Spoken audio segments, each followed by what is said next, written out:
Yo, yo, yo.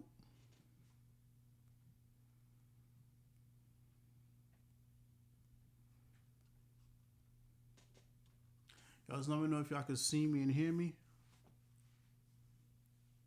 Alright, now this app is acting right. Now I see one person in here. Alright, now I see two. Alright, I think we good. Just let me know who's in here. Alright. Alright. Yo, what up, Meta? Yo, can y'all hear me? Can y'all see me? Alright, word. Hold up real quick. Let me just turn off my. Let me make sure nobody calls me in the middle of this damn thing. 1 second.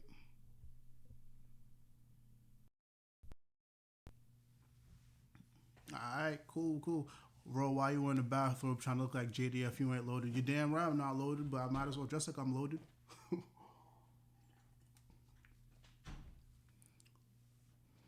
Yo, what's going on? What's going on, Tom's Comic Reviews? What's going on? Thank you for coming through.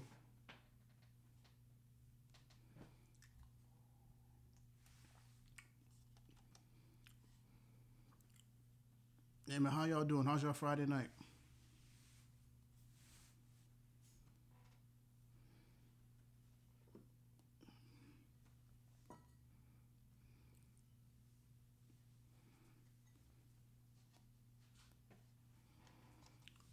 Yeah, how's your Friday night going?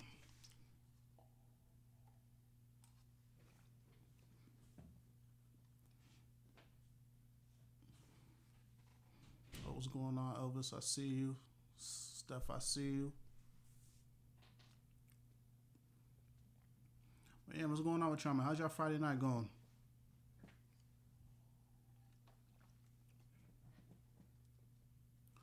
Been playing a game on Steam that had me near tears lately. Once I came here, I really. Yo, what game are you playing, dude?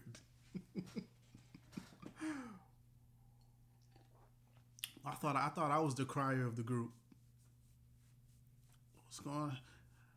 Chilling, J Boss. Chilling, man. Happy it's Friday. Happy it's Friday. Happy I'm here once again for the third week in a row. Just catching up on some reading, but couldn't miss a stream. Thank you, brother. Thank you, bro. Thank you for coming through, man. Thank you, guys. Thank you, guys. Oh, by the way, I'm not drinking the Bacardi yet. Like the Bacardi's still full, so don't worry. This is just water because I gotta hydrate. I want to hydrate before I start drinking. It's called Kind Words, a way to have people vent in private and they respond. I've been trying to do it for people. Oh shoot, that's dope, bro. Oh shoot, that's dope. I fuck with that, bro. Hmm. Robots to rock some henny. No, no. Listen, no. I'm not doing henny. No, absolutely not. I've had too many bad henny nights. No, that's a lie. I've had a couple of bad henny nights to make me not want to drink henny ever again. Henny is disgusting. And y'all could say what y'all want about Bacardi. It is more superior than henny. And you probably won't hate yourself after. I'll bugging. Just been chilling. Also listening to that Joe Biden. Yo, yo, it's not, bro. It's not the Joe Biden podcast. It's the Joe Budden podcast. What's going on, fatty? I can't wait for you and Tay Baby to drink. No, bro. I keep telling you, I'm not drinking Hennessy at PMC. I'm not doing it. Hennessy is disgusting. It is gross. It is gross. Speaking of which, I would love to know if Joe Biden actually. Yeah, man, I would love to see if Joe Biden got a podcast. I'd actually listen to that just for entertainment purposes, though.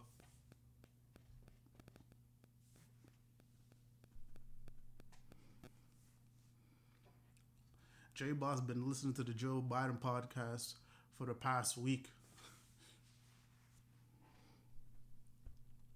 So, But yeah, man, don't worry. I'm about to go. I'm about to go off in a little bit. Just giving my body, some time to prep. Just had some dinner, drinking some water, drinking crack open Bacardi, and this night is really, really, really gonna pop off.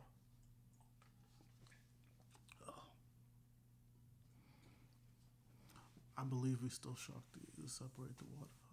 I swear, old white people. Yeah, yo, I don't like the taste of a lot of alcohol. I don't blame you, man. I don't blame you. I wish I can. I wish I could say I'm very picky with alcohol, but I'm not. Actually, I am pretty picky with alcohol. The only alcohol I won't drink is a lot of. There's a lot of vodkas I won't drink. There's certain beers I won't drink. Hennessy is definitely a liquor that I definitely will not be drinking again. What do you drink though? What do you drink, Patty? Patty, don't you? I meant to say Joe. I meant to say Biden, but it auto corrected. Yeah, man. Joe Biden got your phone tapped. But yeah, man. Patty, what you drink? You a beer guy? You a liquor guy? I shotgun a decent chunk of vodka straight again before officiating a wedding. Oh my gosh. Dude, Meta, you are a mad man, bro. You are a madman. Oh, vodka. Oh, ugh, ugh. The only thing I drink is Coors Light. Yo, I haven't had Coors Light since sophomore year of college. Oh my gosh, I forget that's still a thing. But hey, man, if that's your vibe, brother, hey, by all means, I do. I don't. What is it? I don't alcohol shame. That's my thing. I don't alcohol shame. I was like drinking pure. I was drinking pure rubbing alcohol, dude. You are.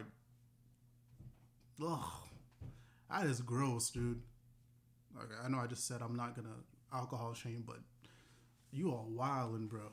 You are wildin'. You could have drink some Bacardi or something. Ugh.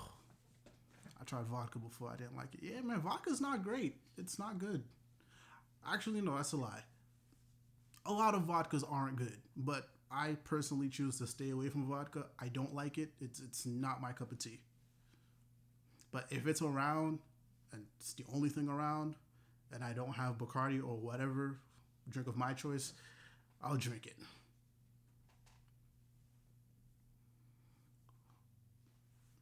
Matter what type of vodka you drinking though? That's the question. What type of vodka you be drinking? You probably drink Burnett's or some piss low bottom shelf alcohol. I mean, for the fact that I drink light beer by over drinking. Yo, come on, man, that's not healthy. Oh man, yeah, my limit with beers, like I could only do three. I mean, I could probably do my limit is like 4 or 5. After that, I start to feel gross because that is a lot of calories for me. Oh man, vodka, whiskey, ooh, ooh. You said vodka over whiskey, ooh. I don't know about that one, Chief. I don't know about that one. Oh my gosh. Ben Harris just subscribed. Hey, thank you for the subscription. Thank you for the subscription, man. Not when the bot out here costing like 40. Yo, you don't need to spend $40 to $50 on a bottle. Like, you can go to the liquor store and spend like 15 to 20 and at least get a decent bottle of alcohol. I mean, well, vodka. Like, I only paid like $16 for this. And this is enough to last me the whole night. Well, I'm not drinking this whole thing tonight, but this is enough to last me for a while. You don't need to drink expensive alcohol, bro.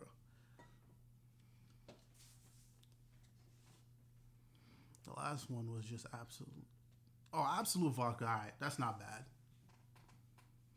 I think that's pretty cheap-ish. Yeah, it's affordable. It's affordable. Wait, bottles cost? Yeah, dude. If you go to the club, like, listen, if you go to the club and say you want a bottle of Bacardi, bro, I paid what, $16 for this, dude. You go to the club, that's at least maybe 30 or 40. Was they charge up the booty hole for drinks. Like if you go to like a regular bar, a regular cocktail probably be like maybe $7 to $10. You go to the club, that's at least 15, at least 15 for one drink.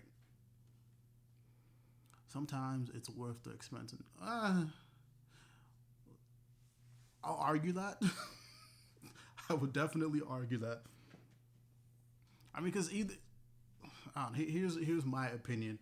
It's if I can get that same alcohol for cheap, then it's not worth the experience. If anything, I'm just paying a stupid club fine. That's all it is. Yeah, man. Well, actually, depend. Actually, no. Also depends on who makes the vodka too. Now, it was like 50 Cent's alcohol or P Diddy's alcohol or whatever other rapper or musician makes drinks, then I may pay a little extra for that just to support them. Oh God. Pro tip: if you're going out drinking, don't drunk tweet. Just post all that drunk shit on Discord. Nah, man, you got drunk tweet. You have to drunk tweet. You have to. You have to drunk tweet. Drunk tweeting is so much fun. I don't do it as much because I get a little wild, but listen, drunk tweeting is fun. Drunk tweeting is better than going on Discord because at least you can laugh about the world or how many followers you have just enjoying your tweets. Oh, yeah, by the way, this shot's for y'all.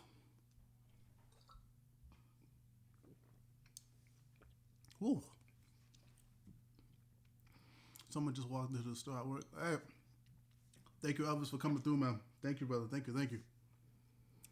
Drunk tweeting is no fun. Drunk tweeting is fun, man. You just don't know how to drunk tweet. That's the thing. The key to drunk tweeting is not being that drunk to the point where you slurring on the keyboard. Nah, bro. That's not it. What you were doing on the timeline the other day, bro? Nah. I see Shawnee drunk tweets before. I was like, yeah, man. Shawnee's drunk tweets are hilarious. Now that is drunk tweeting done right. Yeah, man. Because if you like, what are you drinking? You drinking straight vodka, man? Oh, dude. Yeah. Of course, your drunk tweet tomato would be all over the place.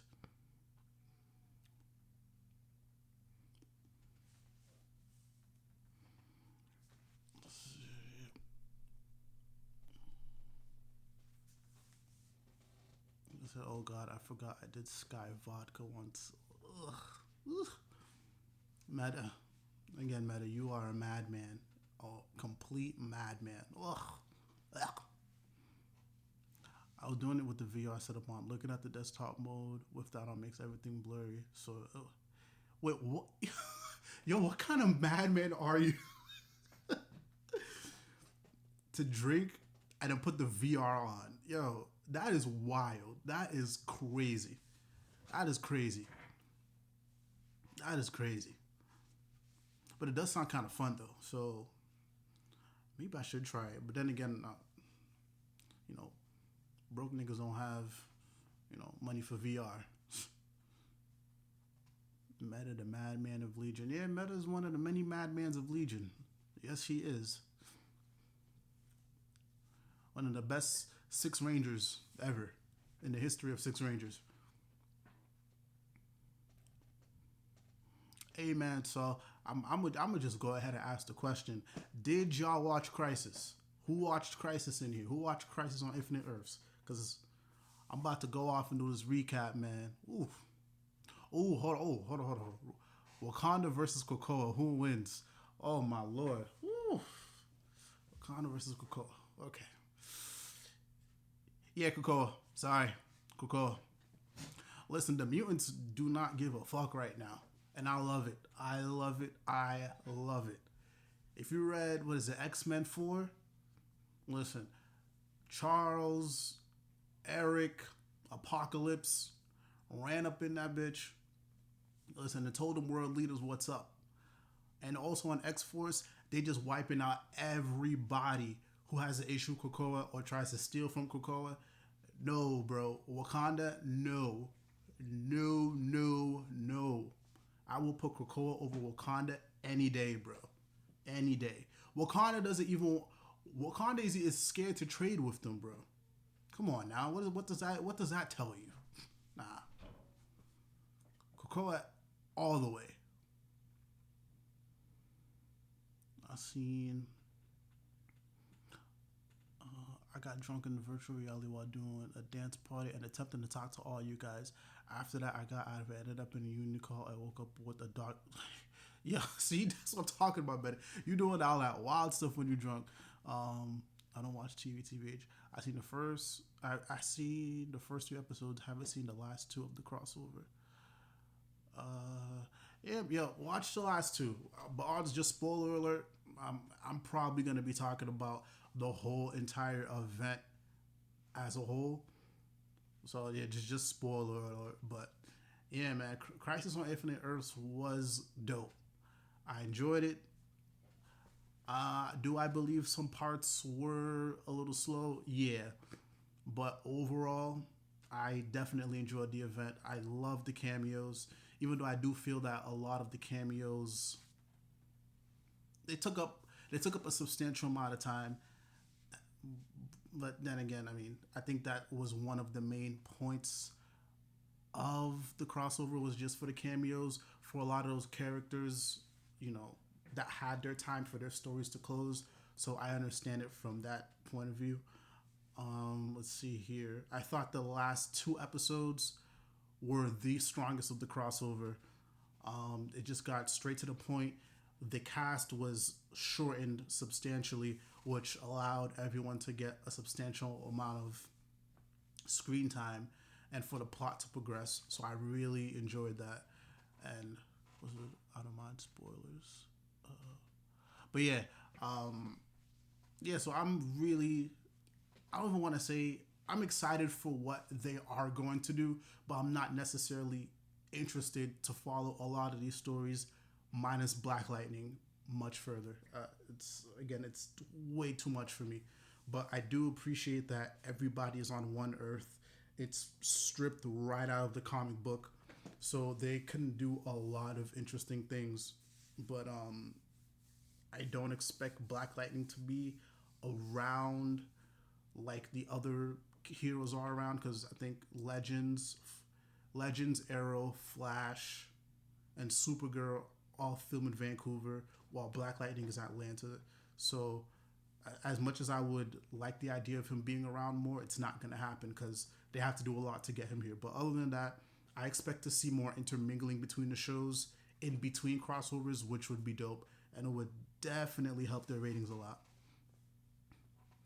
The crossover kind of sucked, but there are lots of cool moments. Yeah, man, there was a bunch of cool moments. I think that's one of the main highlights of Crisis on Infinite Earths. There's a lot of cool moments, a lot of monumental moments. Having Ezra Miller's Flash up in there, having Brandon Roof's Superman in the mix. It's all cool. What's his name? Tom Welling, having him come back. It was great, man. I think I'm gonna just let that crossover just marinate for a little bit, and then I'm gonna go back and watch all of it, and it's probably gonna hit even better because a lot of these crossovers they they age pretty well. Minus what is it? There was one that really sucked. Which one was it? The one that really sucked was the Legends of Today. It was the one that set up Legends of Tomorrow. That one was god awful, but the rest of the crossovers were pretty damn good.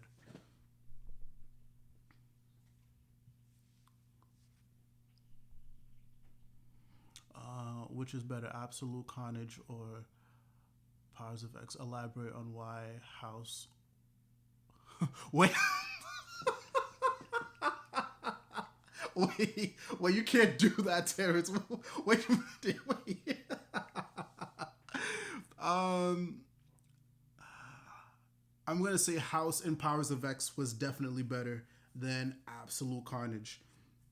House and Powers of X both were they had clear stories that they need to tell, and for someone who had no sort of, okay, I don't want to say I didn't have prior X-Men knowledge, but I didn't have consistent X-Men knowledge. So it was cool that both of those stories set everything up for me going into Dawn of X. So it was a clean slate, perfect for newbies to jump into. Um, as for Absolute Carnage, I enjoyed Absolute Carnage. I think it's a wild story, but I think one of my issues with Absolute Carnage was just like there was just a lot happening, and I was actually almost put off from reading Absolute Carnage because I looked at the what is it? What do you call that shit? I looked at the pull list for Absolute Carnage, and I was like, "There's no way I can follow all of this." But I ended up buying it anyways, just because it was there, and I have a different experience with Absolute Carnage because I just read, the main Absolute Carnage titles. I read the Venom tie-ins, and I read the Avengers one, and the Immortal Hulk one, and I was able to follow everything along perfectly. But there was no way I was gonna read all those other fucking tie-ins. Absolutely ridiculous. House Powers of X, the superior event, hands down. Team Krakoa, yes, Team Krakoa. Team. So, are you here for the sequel of Carnage? Yeah, I'm here. So, actually, before Absolute Carnage, I was loosely following Venom, but Absolute Carnage is what really pulled me in. So I just went and asked my comic shop to just sub me for Venom. So I read, I think I have it here. Yeah, I read 20, which was another Absolute Carnage tie-in, and I have to read 21, and I have to read 22. So I have 20, 21. I need to buy 22. But yeah, I'm here for it. I know at some point I'm probably just gonna cop the rest of the previous Venom issues in trade because it just so I can have more of an understanding. Those are on my list to read. Yeah, man, definitely follow Absolute Carnage. I'll give you my condensed. Well, I just gave you my condensed list. Like, just read the main issues, and then read the Avengers tie-in, and then read the Immortal Hulk tie-in. I brought the Miles Morales tie-in, but it was absolute garbage. It wasn't even say garbage. It was mid. It served no purpose. So I actually regret buying that. But other than that, you just buy that, buy those issues, and you're straight. Explain why. Explain why X-Men running comics and the Power Rangers doing zilch. Okay, all right, Terrence. Yo, if I could boot you out of this chat right now, I would definitely do it. Listen, man, Power Ranger comics. Power Ranger comics are dope. We not Power Ranger comics and the X-Men comics are dope. You already, if you were following me on the timeline, you already know what my ongoing issue with the X-Men comics are. Well, what a potential issue with them is going to be. I think the X-Men comics, we were on the right path with Dawn of X. For again, newbies like me, we're on the right path with Dawn of X. You read House, you read Powers, you read the main X-Men book, and you can pretty much pick and choose which other X-Men books you want to follow because they kind of just bounce off of each other, and they're also their own individual stories which work. But now it seems like everyone's getting a damn book, and it's not even an X-Men issue. It's not even a problem with the X-Men office. It's just a problem with Marvel in general. Everybody is getting a damn book. Not everybody needs a damn book. The Power Ranger comics are very dope. Yeah, the Power Ranger comics are dope. I don't see any necessary evil panels. Man, Terrence, if you don't get the hell out of here, get the hell out of my chat with this nonsense, man. Listen, Necessary Evil is slapping right now. Slapping. Power Ranger comics slap just as hard, if not better than the X-Men comics. Yeah, I'll say that. I will say it. Shout out to Casey girl. Got that piece with me. Power Rangers ain't been hot since what? Nah. I can't let you push that agenda, bro. I cannot let you push that agenda. Power Rangers. Listen, Shattered Grid was amazing. Beyond the Grid was terrible. But Necessary Evil, which takes place right after Necessary Evil or right after Shattered Grid, is heat. Go pick it up if you haven't. I even have a whole video here telling you why you should read Necessary Evil. I'll ignore that comment because you sipping. I only had one shot. Speaking of which, I will be right back. I actually need to go get a mixer. Give me 1 minute or a couple seconds.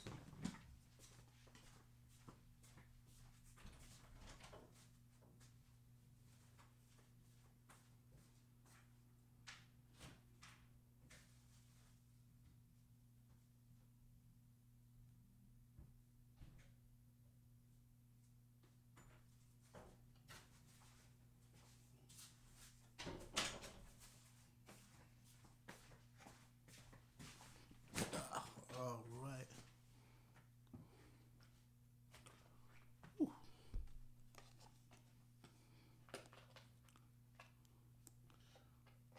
All right, y'all. Just let me know. Let me know if y'all can see me and hear me still. All right, here you go. We gotta ask weirder, more provocative questions. Yeah, man. Go ahead. Go ahead. I'm sipping, man. I'm an open book. Let's go.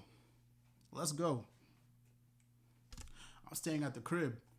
I'm trying to wild out. I could wild out at home.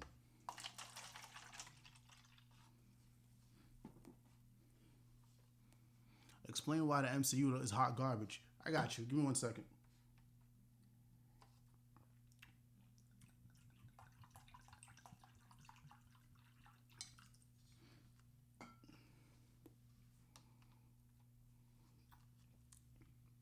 All right, so MCU. I don't think the MCU is hot garbage. Personally, I just don't care anymore to follow them. Like, here's my thing. Crisis on Infinite Earths and Endgame are my jumping off were my jumping off points. I don't care anymore. It's after that. There's just nothing for me to care about anymore. I mean, I've been following the MCU for years now, and I mean, there's been good, there's been bad, but also at the same time, I'm kind of just. I don't think there's anything new to offer. Honestly, at least anything that I can't go read in a comic book, and also at the same time too, I don't feel like I don't know. I just don't care anymore. That's just my honest opinion. Like it's not trash, but I just don't care anymore. Like I don't care about Captain Marvel 2. I don't care about Black Panther. I don't care about Thor: Love and Thunder. I mean, the only thing that I might check out from the MCU is the Disney Plus shows. So I definitely want to check out Captain America. Is it Captain Winter Soldier and the Falcon? I'll definitely check out WandaVision. I would love to see what they do with, the Defenders characters because I really hope, where we left off with those characters isn't it for them. I think they can still do awesome things with them. But other than that, like I don't want to invest anymore. Even Spider-Man. I mean, I don't care. But you should probably take what I'm saying with a grain of salt because who knows? Anything can happen. But right now, I just don't want to give my money or my time to these movies unless it's Disney Plus. Because at least I can sit at the crib and just watch those. But nah. Can they make a Spider-Verse movie without Miles Morales? Okay, it depends. Are you talking the cartoon or are you talking live action? Because if we're doing a cartoon, I don't think you can't not have Miles Morales because he pretty much carried, that whole movie, and it's one of the reasons why that movie is great. Do you think people want to see a movie with Toby, Andrew, and Tom, all as Peter Parker, Spidey? Yeah, hell yeah, man, hell yeah. I would want to see that shit. I'll pay money to see that. if Sony can get those three together and make something happen, listen, I okay, take that back. I will pay money for that because that is dope. That is dope, and I trust Kevin Feige and whoever can make a story that blends all their universes together or all their verses together, whatever. Yeah, I'm with it. I would love to see that, and I think it's honestly, I wouldn't be surprised if it's something that's in the works already. Because if I'm not mistaken, Tom Holland was the one who said he would love to do something like that. Or, I don't know. I remember seeing an interview. Maybe I'm wrong, but listen, yeah, I would love to see it. It would be cool. Because here's the thing I liked Tobey Maguire's Spider Man movies. I liked 1 and 2. I loved Amazing Spider Man 1. But Amazing Spider Man 2 was really mid. And so far, I like Tom Holland Spider Man, even though he's even though I do feel like they're hanging on too much on his attachment to Iron Man. But other than that, I would love to see these three work together. I think they would bounce off well with each other. Let's see here. You care about Venom though. I do care about Venom. The comics, I still haven't seen the movie. I haven't. I probably should just for shits and giggles, but honestly, I'm not. Yeah, I haven't seen the movie, so I can't really form too much of an opinion. But I do like what I'm hearing about Venom 2. You know, what was it? Tom Holland Spider Man potentially being a cameo in it, so we'll see. But yeah, yeah, only Venom I'm paying attention to is in the comics right now. So, and honestly, just nothing about that movie grabbed me at all. So I didn't go see it. You mean Digimon? You mean Digimon Nostalgia 5? Let's see here. Oh, did anyone see that Digimon anime announcement? Yo, I'm not. See, here's the thing. I'm in a very, I don't want to say a difficult place with Digimon. So my thing with Digimon is that I feel like they should just leave that shit alone. Honestly, leave that shit alone. Cause I'm not gonna lie, I was hype when Try got announced, and I think I talked about this on either the last stream or the first stream. I liked Try. No, I watched Try. I didn't like it, and I know they're doing another movie, and I'm not excited for that. And now they're doing a remake of, not even a remake, a continuation of the first season. Like, no, bro, leave that shit alone. Y'all got the movies, not the movies. Y'all got the video games on lock. The anime, y'all still got that on lock. I know people still like Digimon, but nah, I'm good, bro. I'm big sleep. Let's see here. I'd watch a live action Spider Verse. The actual comic event had potential, despite being boring as fuck. Yeah, I heard about Spider Verse, but that's another one where I was just like big sleep because I mean I watched the movie and also it's kind of it's just there's too many damn Spider-Man comic books out right now, so I just felt and also just right now with the state of Spider-Man in the comics, like he's just so all over the place. I don't know where to latch onto story wise. So once I heard about Spider Verse, I was like, all right, I already seen the movie. I'm not reading this damn comic book, so big sleep on that one too. But live action or the continuation of the cartoon, I'm with it. I'm with it 100%. Are you excited for Birds of Prey? No. It probably will be a good movie though, but I'm not excited at all. And again, this just goes back to how I feel about, superhero movies in general and just superhero TV shows. I'm checked out. But I watched the trailer, it looks good. Like for me, for me to go see these movies, like my girlfriend has to say, "Hey, let's go watch this," and I'll go watch this. But other than that, I physically will not go. I can't bring myself to go watch these movies. I'm just not interested. But again, who knows? This may change over time because, I mean, I run a YouTube channel, so I mean, it would be great content, but for me to make content, like I don't want to be biased when I make these type of when I make content pretty much. So if I don't feel like going to see these movies, and then I go see them just for the sake of seeing them, the content won't be genuine. So it's just a waste of time for me altogether. Spidey, Black Panther, and Civil War. Spidey and Black. Yo, I agree. I agree with that. I agree with that. Actually, no. I think they were. I think they were both dope in their respective movies. Yeah, I think they were both dope in their respective movies. Because I think Black Panther had a nice introduction in Civil War, so we didn't have to spend too much time with the background story in Black Panther. So that was cool.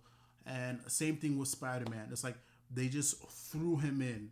They just threw him in. He gave him his own origin story, after, but not really an origin story. So I like the way both characters had somewhat of an origin, and then when it came to the actual movies, it was just all systems go. We really didn't have to spend too much time latching onto who they were, what their backgrounds were, all that stuff. Far From Home made me sleep. TBH. I liked Far From Home. I think that's one of the that's one movie I don't fall asleep in. I have a very bad habit of falling asleep in movies. I even fell asleep in Endgame, but I didn't fall asleep in Far From Home. Far From Home was pretty good. Again, I just wish they would stop the Tony Stark dick riding. But other than that, I thought it was a pretty solid movie. Black Panther got beat by a black kid that got abandoned in the hood and listened to E40. Tell me to go.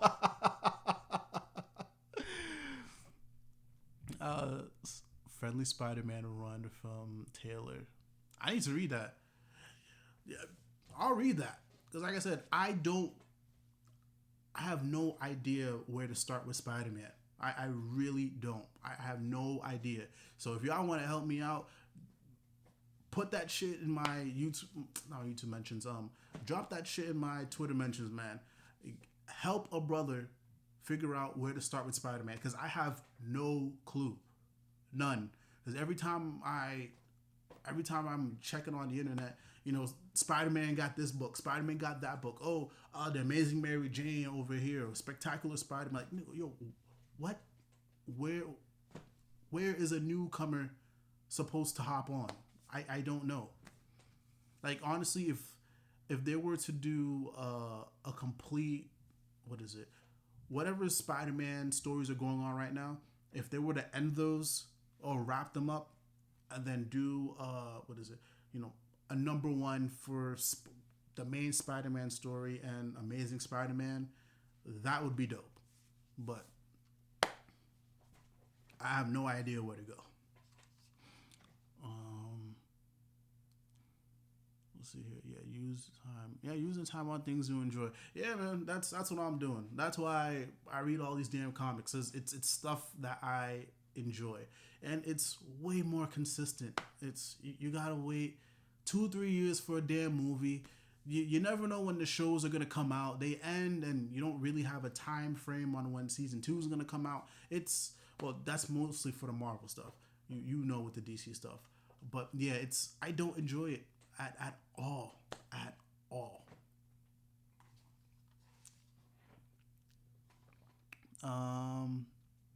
Spider Terrence, I'ma slap the dog shit out of you, dog. I'm not reading Spider Ham. I clearly said Spider Ham. See, Spider Man. Jesus Christ. The best place to start with Spider-Man is by watching the live action Toei Spider-Man series. It's all yo yo, I can't stand y'all, man. I can't yo, I really can't stand y'all, bro. Y'all ain't right.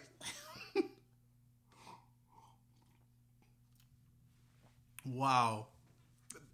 Honestly, that's probably the best comment so far tonight.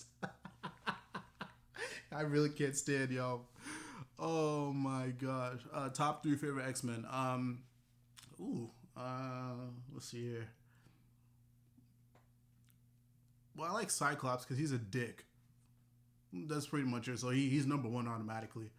Wolverine because he's Wolverine. I mean, I like him. He's a badass. And mainly this is just based off of the stuff that they're based off of the little that I've read, but mostly off of the stuff that I've seen. So Cyclops, Wolverine. Let's see here. I guess Emma Frost too, cause she hot. Emma Frost is sexy. I'll say that right now. One of the sexiest X Men, one of the sexiest Marvel characters or comic book characters till this day. She is beautiful. Listen, I put a baby in that. Yeah, I said it. Mm, are you rooting for the humans or the mutants? And man, mutants. Hell yeah. Listen, I don't. I said this before. I don't have too much of a knowledge with the X Men comics, but the little bit of knowledge that I do know, the X Men have always been thrown in the dirt. Like the last X Men centered comic that I read was Utopia, and if I remember correctly, that's when they were trying to. I think that's when the humans wanted to infringe on them being able to procreate, and what is it? They were beefing with the Dark Avengers. So yeah, they were just always thrown in the dirt. So I like what Hickman is doing. Hickman is just like, hey, y'all have hindered us too long. We've learned from we've learned from the way you guys have treated each other and how you've treated us. So now it's our turn. We are taking what's ours. I'm with the mutants 100%. Fuck the humans. I'm get them out of here. Get them out of here, please. Um, the most recent starting point that made Spider is Legion of Spider. Terrence, you know how I feel about Brian Bendis. So if I go and read this and I don't like it, I will personally go and find you, and you will catch these hands, bro. This year, 2020. If I don't like it, you'll go catch these hands. Because I know exactly why you recommended Brian Bendis to me. I know exactly why you're doing this. Um, let's see here. Are you a fan of metal? Yes, I am. I'm a fan of Dark Knight's metal. Scott Snyder's event like 2 years ago. But yes, I'm a fan of metal, the actual genre. Is that what you meant? First off, I'll let you answer that. Is that what you meant? If you meant, metal, event metal, yes. If you meant actual metal, I'm a fan of that too. But I can elaborate on either or. Just let me know which one you meant. Let's see here. How do you feel? So J Boss asked me, how do you feel about the Fox X-Men movies? So I seen the first one. I seen X-Men 1. I seen X-Men 2. I seen X-Men 3. I think I've seen all of them up till Days of Future Past, and I haven't seen a damn one since. I haven't seen a damn one since. Overall, they're decent movies. They're not, up until what I've seen, they're decent movies.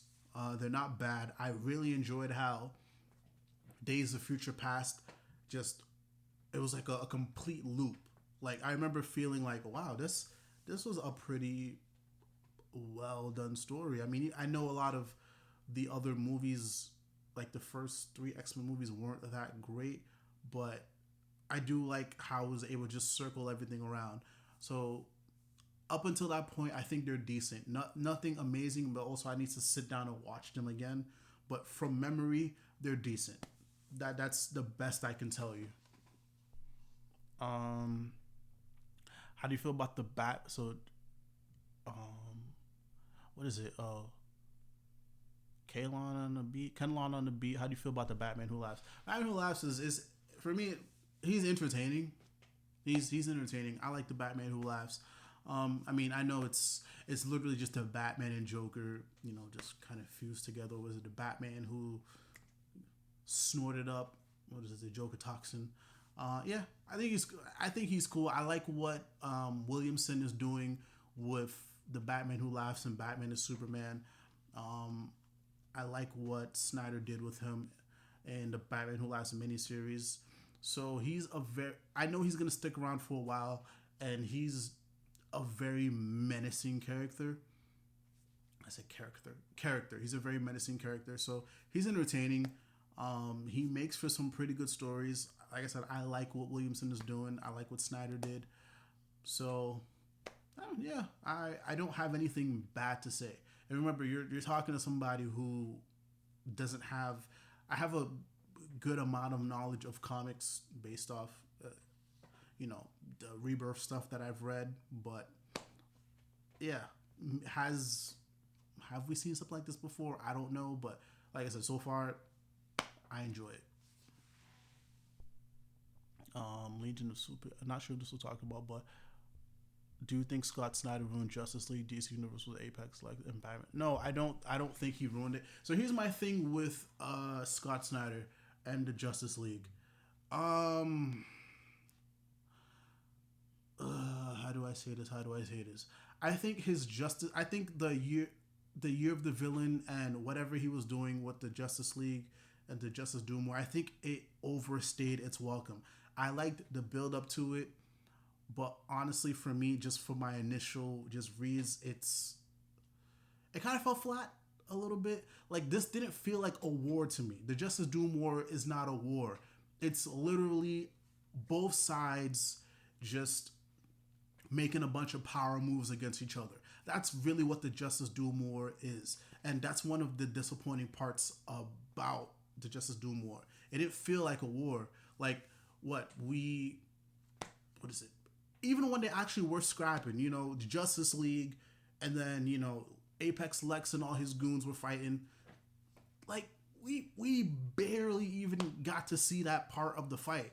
It's just you get a couple, maybe a couple panels, a couple pages, but the rest of it is just once again the Legion of Doom making power plays, the Justice League making power plays. Like for me, it didn't slap, but maybe when it's all said and done, because I think it ends next week. Maybe when it's all said and done, and I sit down and reread it again, because I think that's a story that warrants rereading. Maybe it'll hit, but right now, no, no, bro, no. Sorry, I like the lead up, but just the overall execution, no. And again, I feel like a lot of this stuff, when you think about it, is the product of Doomsday Clock and the whole delays and all that stuff just falling through. So it was. I think they were just biding their time here, which is why this felt like it just dragged and dragged and dragged. Like, no, initially I'm not a fan. Um, let's see here. Apocalypse was go. So, a fan of metal. Tell me about. Yeah, I like metal. I mean, again, this is just an initial read. I haven't gone back and reread it, but I like what. Here's the thing. I like metal, and I like what metal did for the whole DC Comics in general. It kind of gave it a lot of those books up until that point had no direction, or they were just kind of doing their own thing, and it was very all over the place. And I think a lot of that once again had to do with how much Doomsday Clock was delayed, because I know when Rebirth started, everything was supposed to tie into Doomsday Clock, and then that fell flat. So a lot of these books were just kind of aimless. But Metal is the book that kind of brought everything together, which is why I do appreciate what they're doing with the Year of the Villain. I like that aspect of it, is because those books felt connected.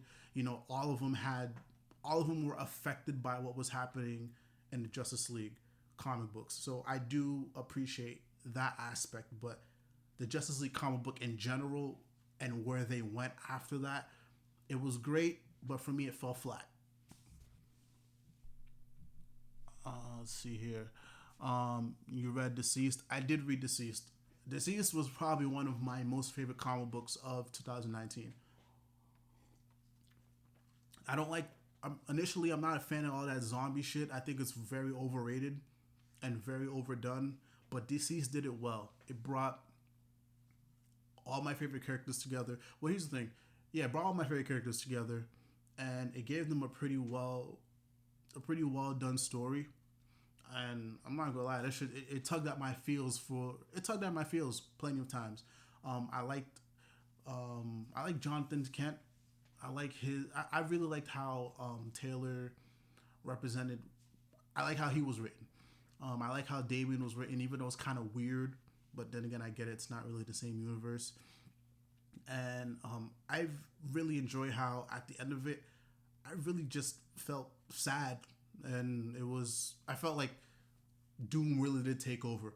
Deceased did a much better job at making me feel like Doom was upon us all than the Justice Doom War did, or the Year the Villain did. But again, I liked it. It was very condensed, 6 issues, and it did its job. Definitely something that I'm going to reread again. How do you feel about the Flash one right now? Yeah, I was waiting for someone to ask me how I felt about the Flash one. So a couple weeks ago, niggas was in my mentions talking about how Flash was mid, how Flash is trash. Bro, Flash is one of it consistently from the start of Rebirth has been one of my favorite comic books since then. It's one of the main consistent comic books that I've been reading since 2016. Like, I love what Williamson is doing with the Flash. And Flash 86, which just came out the other day, is a perfect testament to that. Williamson, he does a lot of weird things, and you may think that he's just biding his time or whatever, but when, the conclusion hits, it hits. It really fucking hits. Oh my god, I love how what is it? The Captain Cold storyline just finished this past week. It was awesome. Like, I love that type of storytelling. Like, he do whatever you want, but if that ending doesn't hit, then it don't slap. But his endings, especially the endings to whatever arc is going on, oh, immaculate. Please keep going. And I'm so happy that he's doing Batman versus Superman. Not Batman versus Superman. Batman Superman, because he's I don't want to say he's doing the same thing, but how he's handling, the characterization of Batman and Superman is awesome. So again, I really fuck with Williamson's work. How do you rank the DC movies so far? Which ones? Which ones? So just let me know. Sorry about that. Um, how do you rank the DC movies so far? Do you mean the animated movies, or do you mean the DCEU movies, the ones I've seen so far? And also, let me know if you guys can see and hear me fine. Just let me know.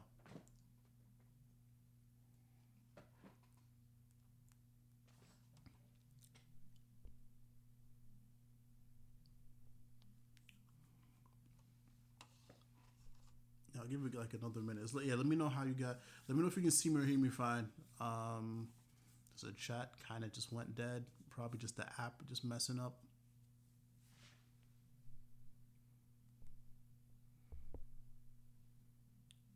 Hold on. All right, hold on 1 second.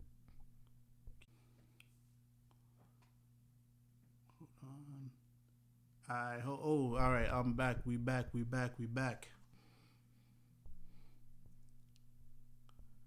Yeah, sorry about that. App was the app stay messing up, y'all. The app stay messing up. All right, let me catch up real quick. All right, how'd you rank these? Flash still mad on us?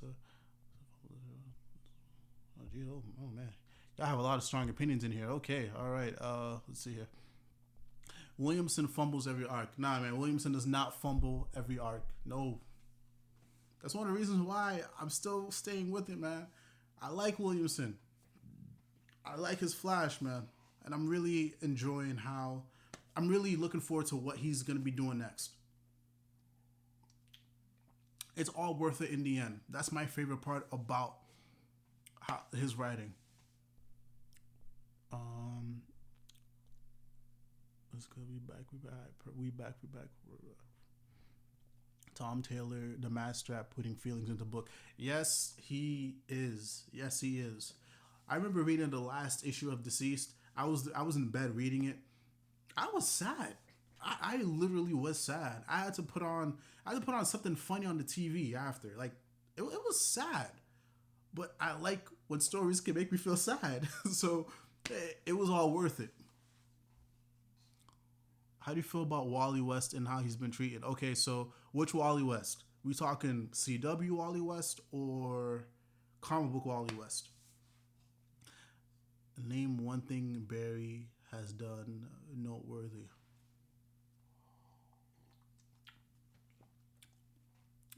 He just beat the fuck out of Captain Cold just now. Let's see here. Oh, he low key beefing with Batman. I really enjoyed what is it, the price. He definitely told Batman off, and I like how their relationship is a little rocky right now. So I like that. What else? What else did he do? Let's see here. Let's see here. Jesus Christ, this is a loaded question. This is a lot of content to go through. What thing the Flash do? Get back to me. Let's see here. Not Wallace. Oh, Wally. I like Flash Forward.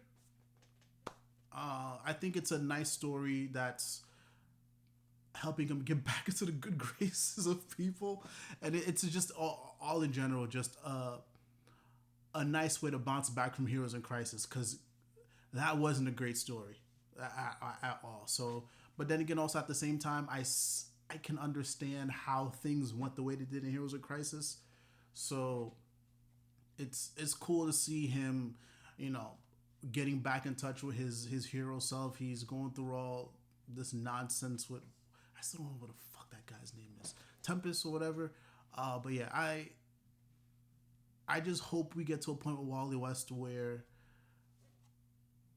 we're done with the whole Wally West trauma. Like I'm done with it. I hope flash forward, that's it. You know, Wally West can just, you know, chill for a little bit. I think he's been through the ringer enough. The end, finito. Enough with the Wally West stuff. Just let my man chill. Let my man chill. That's all I gotta say. Let him chill, please. Williamson's been writing a Bear for 4 years. What has he done? I just told you what Williamson has done, man. I like the way he writes his stories. I like it. It always pays out in the end. That's my favorite thing about Williamson's writing. It always pays out. Like what is it? The Force Quest? The Force Quest was dope. I love the Force Quest. What else? I love what he did with the price. What's another great one? I loved what he did way in the beginning with the what's that nigga's name? The Godspeed arc. Goat. Hey man, Williamson had now. There's a lot to enjoy about this Flash run. Barry Allen, that ass was on a quest for 2 years and all the forces and didn't solve anything. He did. He learned they were supposed to work together, and he figured out that supposedly supposed to be a war between them all. So whether or not that ever will happen, we don't know because we're so far removed from that storyline. But I do think he did learn a lot. What do you think about the provocative cover of Poison Ivy and Heroes in Crisis? I'd smash. That's how I feel. I'd smash. Yeah. That's all I gotta say. I'd smash. But I don't even think I got that cover, but I do remember seeing it. I'd smash. Poison Ivy definitely. I'd smash. CW Wally West has been treated like shit along with the redhead murderer. Um, yeah, I feel very bad with how CW Wally has been treated. I feel very bad with how bad he's been treated. And I think that's one of the reasons, why he decided not to be a series regular anymore. Because he was just is awful. That's one of the things the CW dropped the ball on completely. And that's one of my biggest gripes with the CW in general. Like there was so much potential for Wally West, and they just dropped the ball with it.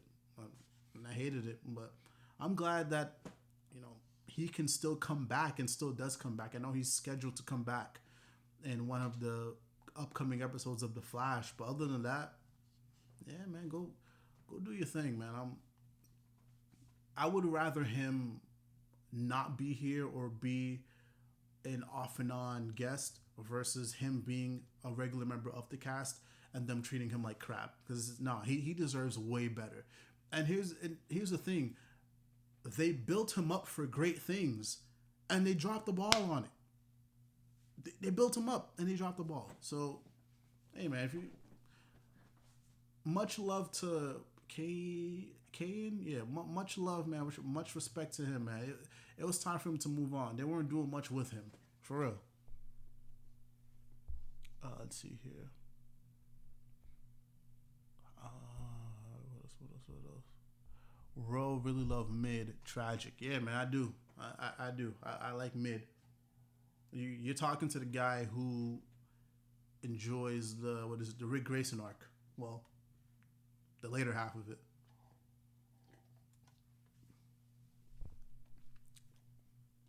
Oh, so my chat go dead again?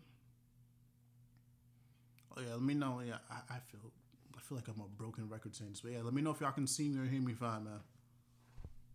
I'm sick and tired of having to restart this damn app.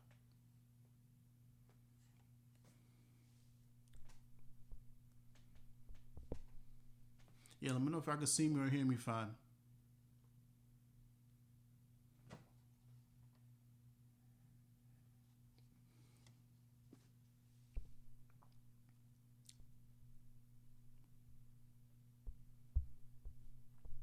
Okay, perfect. All right, perfect. All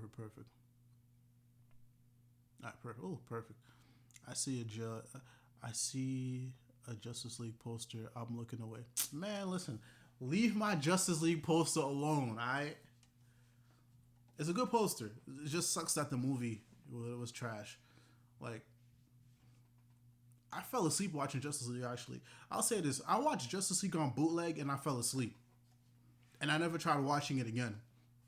I think I maybe got through like 45 minutes of Justice League, and I fell asleep. Nah, and I was like, this movie ain't great, and I'm never.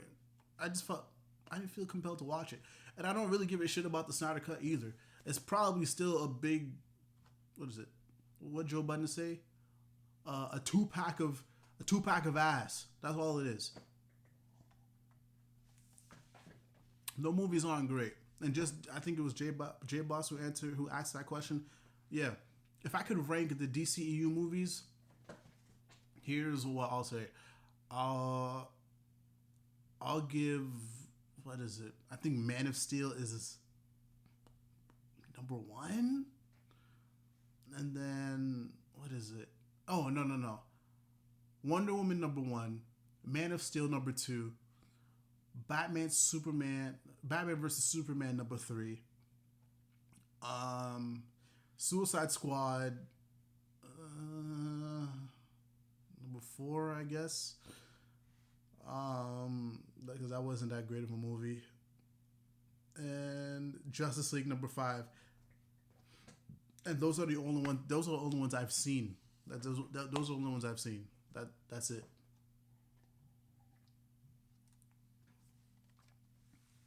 Venom poster, but I didn't see the movie. Yeah, so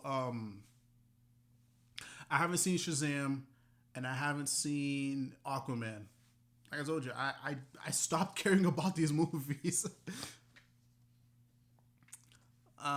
Yeah, I haven't seen Wonder Woman or I mean not Shazam. I haven't seen Shazam or Aquaman. Venom poster, but I ain't seen the movie. Yeah, man. So here's the thing. My comic shop always has these posters lying around. So I just get them and just post them up on my wall or just like keep them hanging somewhere. Wonder Woman getting number one for making people realize that Steve Trevor was great. Yeah, he was one of the highlights of the he was one of the highlights of the movie. And honestly, I would I kind of regret not picking up Wonder Woman. Is that it? Or maybe that comic song? Yeah, oh, I would actually would like to pick up Wonder Woman comic book one day. If not Wonder Woman, then definitely what's the one that she's with? Justice League Dark. So I could at least get some of her in it. Black Adam gonna be trash. To be honest, I don't know. I don't think so. I feel like ever since with Shazam and Aquaman and the new wave of movies that they're coming out with, since it's what is it the worlds of the DCEU, I think a lot of those movies are gonna be good. I think, what is it? Harley Quinn in that Birds of Prey movie. I think it's actually gonna be pretty decent, and I've been hearing pretty good things about Shazam and Aquaman, so I actually have a lot of hope for those movies. So I don't think Black Adam's gonna be trash. I think they're really gonna put their best foot forward like they've been doing with a lot of the new wave of DCEU movies. Get Wonder Woman 750. Yeah, I've been seeing a lot about Wonder Woman 750. I might just pick it up just for shits and giggles, honestly, and then read it. Shazam, yeah. I One of these days I'll watch Shazam or Aquaman. I know they're doing the what is it? What are they doing? The animated version of Aquaman now. When I think it's I'm still hazy on the details, but I know they're doing that. And the director of the actual movies is going to be directing the animated version. What is it for HBO Max? Yeah, so somebody just help me clarify, so I'm not speaking up my ass.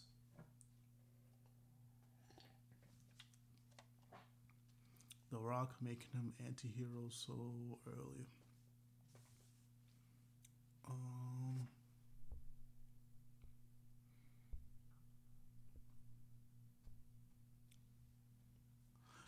yeah, I don't know how to feel. Yeah, I don't know. The Rock made him anti-hero. Yeah, I have no idea. I don't know much of Black Adam. I know he was in Doomsday Clock, and I picked up the what is it? I picked up the Black Adam Year of the Villain special. I picked that up. So that's like my only knowledge I have of him. So who knows? Who knows? You think the Joker War is giving us Nightwing back? I do believe that's gonna give us Nightwing back, because we all know that at this point that Joker is gonna appear in Bloodhaven. So, and that's probably gonna tie into. That's definitely gonna play a role into Dick's memories, and at this point he, according to the last issue, he's starting to get his memories back, and he's kind of fighting between the Rick Grayson version of himself and the Nightwing version of himself, and I think Joker being in Bloodhaven, that's gonna trigger a lot of those memories to come back. So by the time the Joker War is over, we're gonna see Nightwing come back. And I love that Tinian I love that Tinian is behind this. I'm so happy. I'm so happy. He promised us that Nightwing is coming back, and I do believe that the Joker War, or at least before the Joker War, he's gonna be back. So summer, Nightwing is gonna be back. I'm happy, and I'm giving my money to every single Gotham book for that event. If Red Hood is part of it, my money is gonna be in. If Batgirl is part of it, my money is. If Detective Comics is part of it, give him my money. Batman, already got my money. Nightwing, already got my money. If Teen Titans is a part of it, whatever, because they got to deal with Damien. Shit. Listen, whatever. Give me my Nightwing back. That's all I want. Give me my Nightwing back. Do you have a favorite Teen Titans comic? I don't. I don't read Teen Titans. It's the only Teen Titans comic that I've read the only Teen Titans comic books that I've read were crossovers. So I have the Lazarus Contract. I have the Terminus Agenda, and I have the annual. I think the last Teen Titans annual where Robin got his ass handed to him by Red Hood. But other than that, I don't collect Teen Titans. It's I'm not interested. I mean, that's not to knock whatever is happening in those comic books. 'Cause I enjoy what's happening in those I enjoy comic books in general, but I don't particularly feel any sort of any sort of obligations to pick up Teen Titans. I'm very picky with my comic books. Like the comics that I pick up, they have to matter, and Teen Titans doesn't matter. And I heard it's getting canceled. Not canceled, but I heard it's ending anyways. So yeah, I mean, if anything, I might pick it up in trade, but I don't have a set Teen Titans comic book. Red Hood, yeah, man. Listen, if the Joker War, because Tinian said that the Joker War is something that's gonna affect all the comic books. He said he's working together with all of the other Gotham, whoever's doing the other Gotham comic books, and it's gonna be a summer event, which is which is the Joker War. So if Red Hood is a part of it, I'm buying. I'm buying, bro. I'm buying. But Red Hood in general, the only Red Hood comic book that I've purchased by self has been what was it? There was one specific one that I brought. I can't remember what it was. I think it was when Bruce came. It was when Bruce came and met Jason Todd and told him when Roy died. That's the only physical copy that I've brought. Other than that, no, I haven't read much of Red Hood.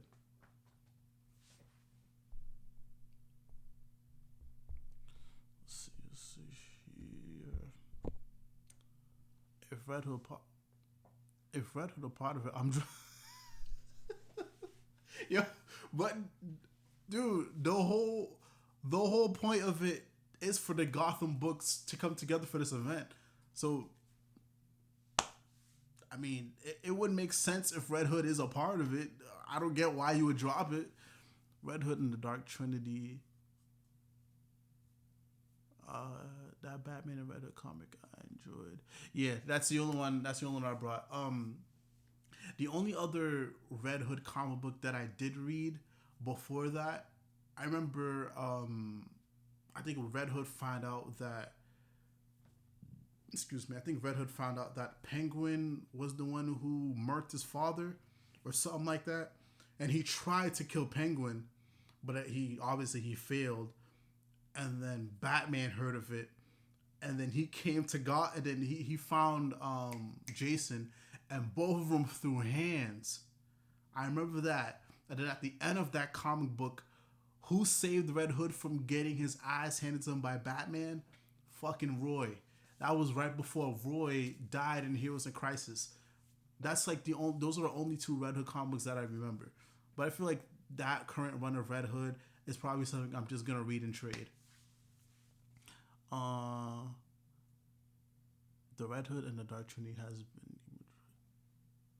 Alright, hold on. Speaking. 1 second, guys. I gotta use the bathroom. I will be right back. Keep the questions coming.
Let me know if y'all can see me. Let me know if I can hear me.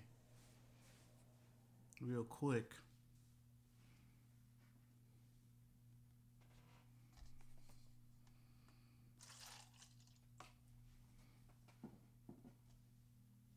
Let me know if y'all can see me and hear me real quick.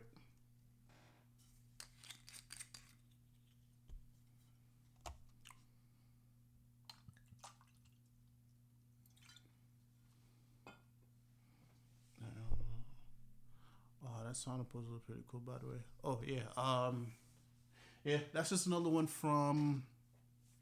Yeah, that Sonic poster is just another one from my comic shop. I mean, I saw it; it looked cool. Because whenever I go to the comic shop, there's always a section where there's just a bunch of posters all over the place. So, and my comic guy just lets me pick them up because Diamond just drops them off. So they need to get rid of him, and I pick him up. So yeah. Red Hood and the Dark Trinity has been great. The Titans keep ruining it. What do you mean by Titans? Because I know Red Hood got tied into the Year of the Villain stuff, but I'm not too sure if they got roped into anything else.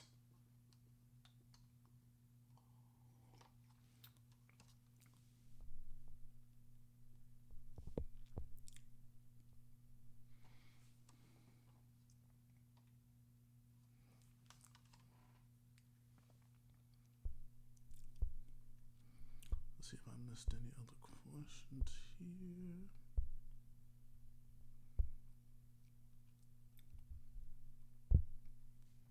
Oh, you still got it. Perfect. Thank you guys. Thank you guys. Thank you guys.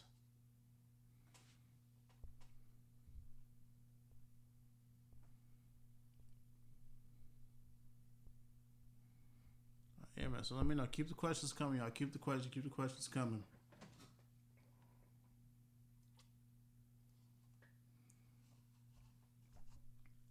Man, what am I for time? What am I for time? What am I? I feel like I have maybe like half an hour left in me. Cause I actually got to be up early tomorrow. I actually got to be up early tomorrow morning. I gotta get out of town for a little bit. So yeah, let's keep this going. Let's keep this going.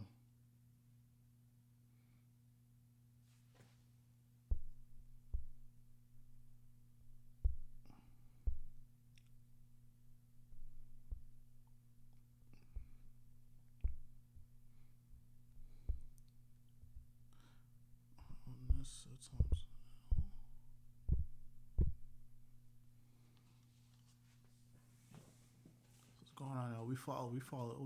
No, I only got three in here. Let me know y'all still alive in the building. Let me know y'all still alive in the building. How'd you get into visual K rock music? That's a good question. I got into it via anime.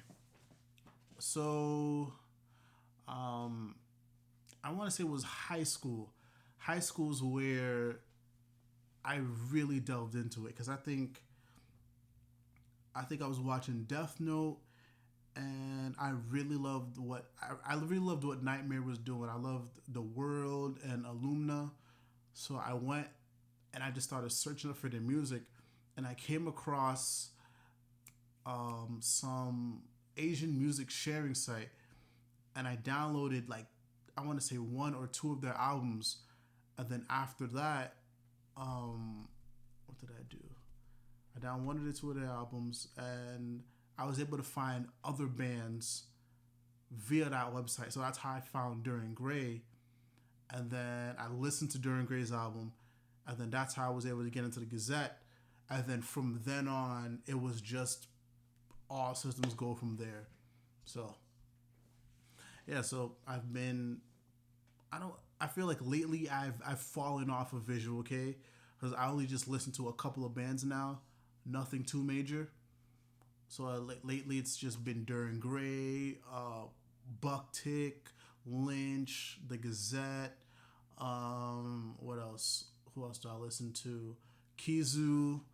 I listen to Keel, um, Decays. Even though both of those bands have been in hiatus for a little bit. What else? Who else do I listen to? Wow, that's a loaded fucking question. Let's see here. Let's see here. Let's see here. Yeah, that's pretty much it. Those are the bands I listen to consistently these days. I'm not really a big fan into the newer stuff. Oh, and Oz. Even though Oz disbanded years ago, but I still listen to them to this day because they're easily one of the top visual K bands, you know, ever. You know, R.I.P. to Oz. Awesome band.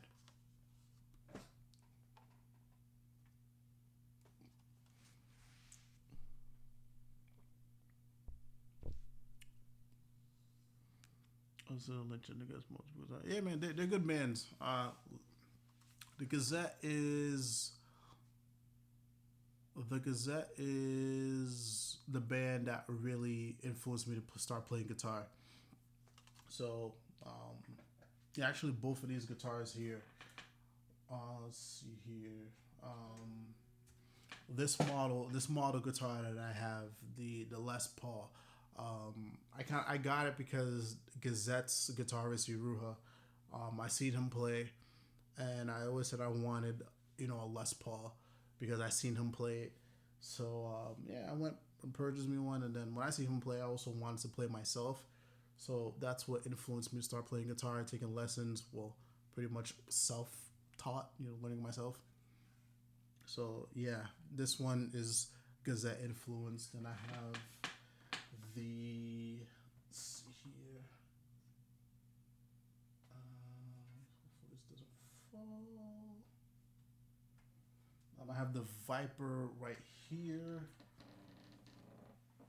and that's more of my. This is more my Duran Gray, feel guitar. So this is the exact model, not the exact. This is the exact body that car of Duran Gray plays. So yeah, I went out and thankfully I had a friend of mine who was selling this, so I brought this one. So yeah, so Karu, he plays with the ESP Viper. I went out and luckily I was able to get my hands on an ESP Viper. So yeah.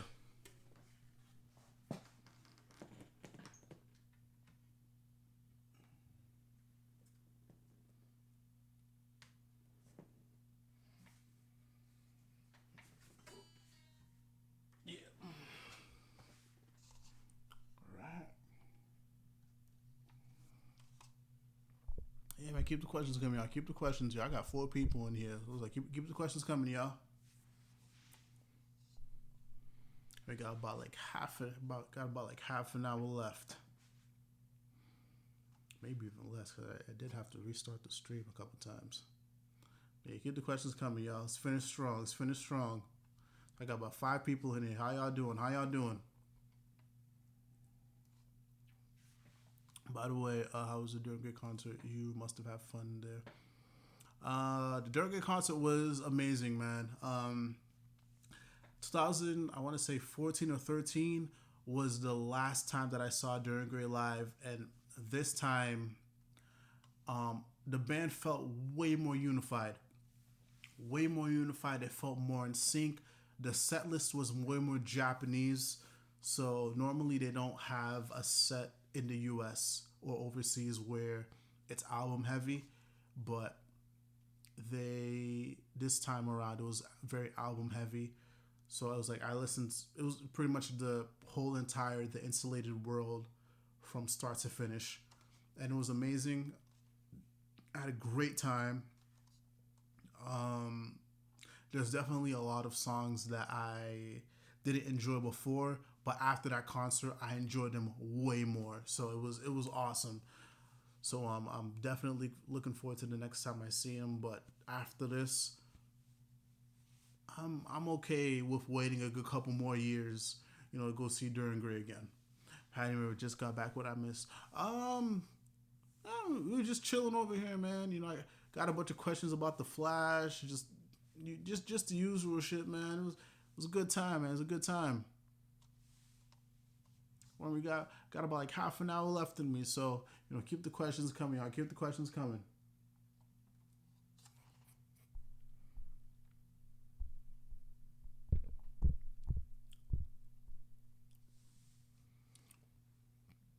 Let's see.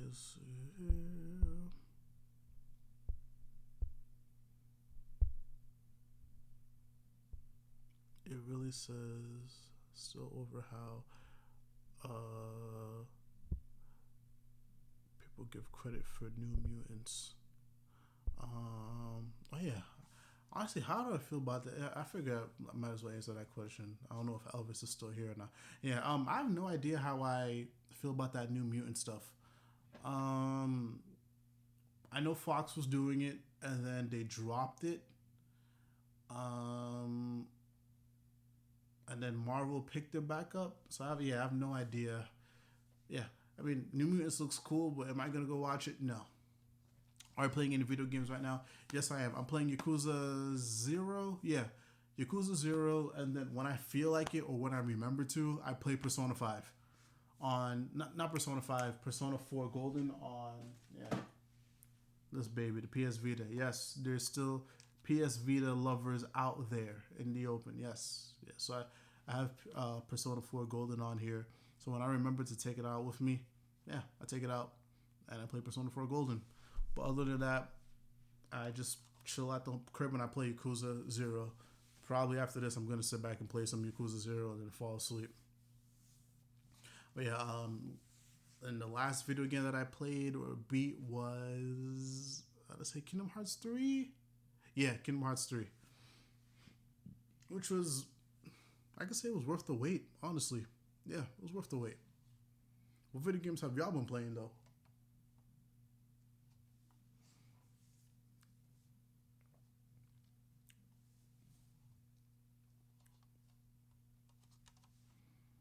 And oh yeah, figured I should ask. I should say this.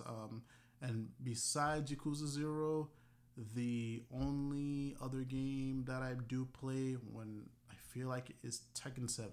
Yeah, diehard Tekken fan. I haven't been playing it seriously, but yeah, uh, diehard Tekken, diehard Tekken fan in general. We're getting back into Fighter Z. Yo, I'm glad to see Fighter Z is still alive and kicking actually. Because listen, I was convinced Fighter Z was just gonna be another anime fighter that came and went, but I'm glad to see even years later that Fighter Z is still holding strong. I really respect that and I really fuck with that. I got the SNES collection on my Switch, so I'm playing. Oh, what games though? What games? And again, I would love to get my hands on a Switch. I just feel like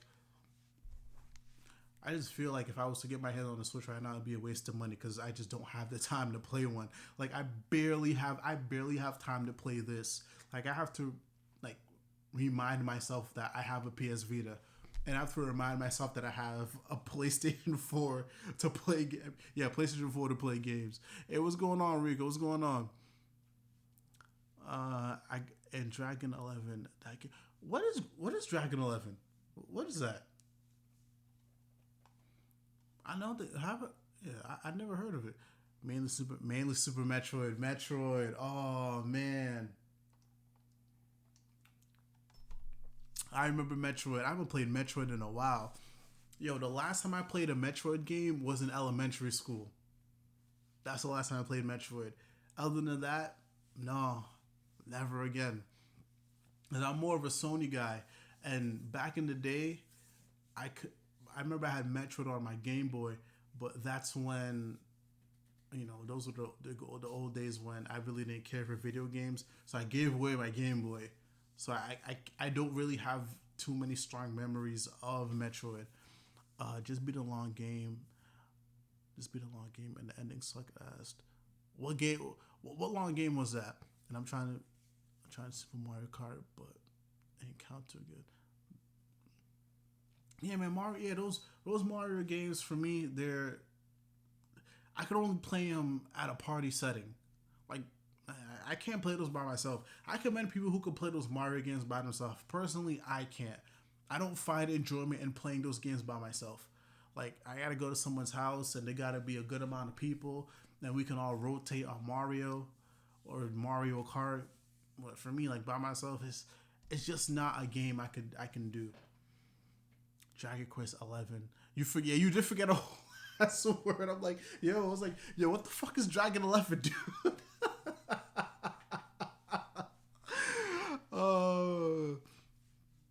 Yeah.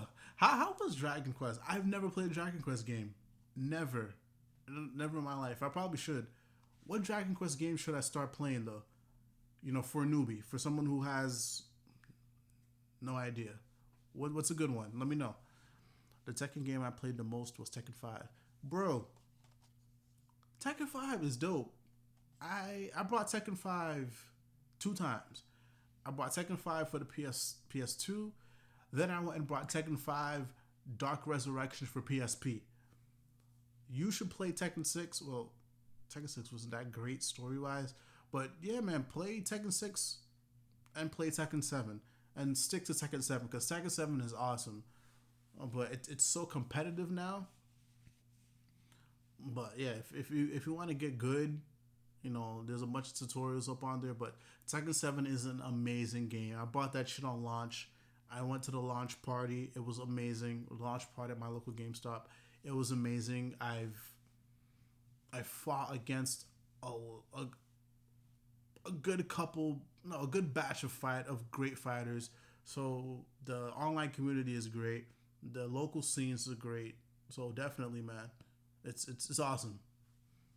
I was playing back myself, remake of original Half Life. They took creative liberties to the final boss, and it was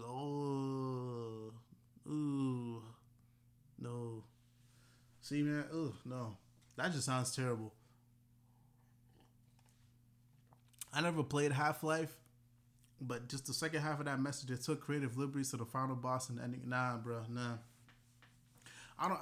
I feel like when I hear about stuff like that, I'm very happy that I'm picky with my video games. Like here, I'll show you. This is my PS4 collection right now as we speak. I'm just gonna grab this. Like this is my collection. Like I treat my video games like I treat my comic books. For me, this shit has to be worth it. Kingdom Hearts 3, this shit was worth it. Kingdom Hearts 3 was fucking worth it.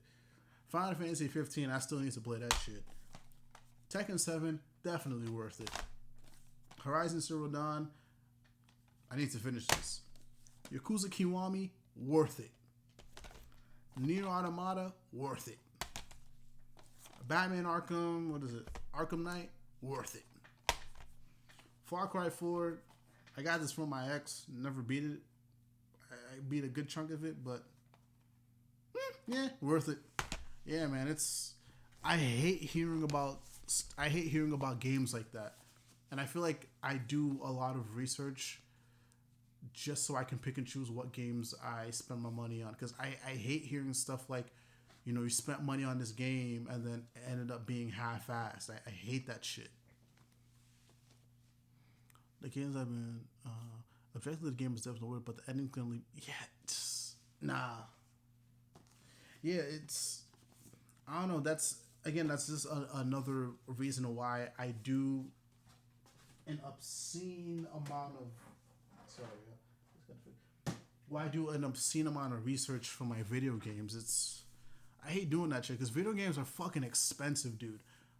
Like, I can't imagine spending a lot of money on a video game and only for it to be half-assed or the ending to be subpar.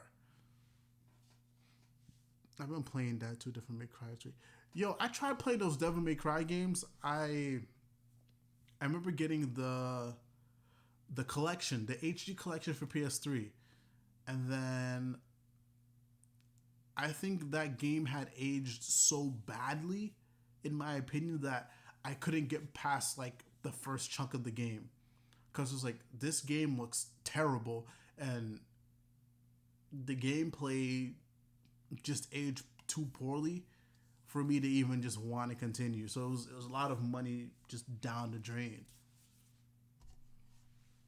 If you want to get started, I recommend the remake of 8 if you have a 3DS, but you have a PS5.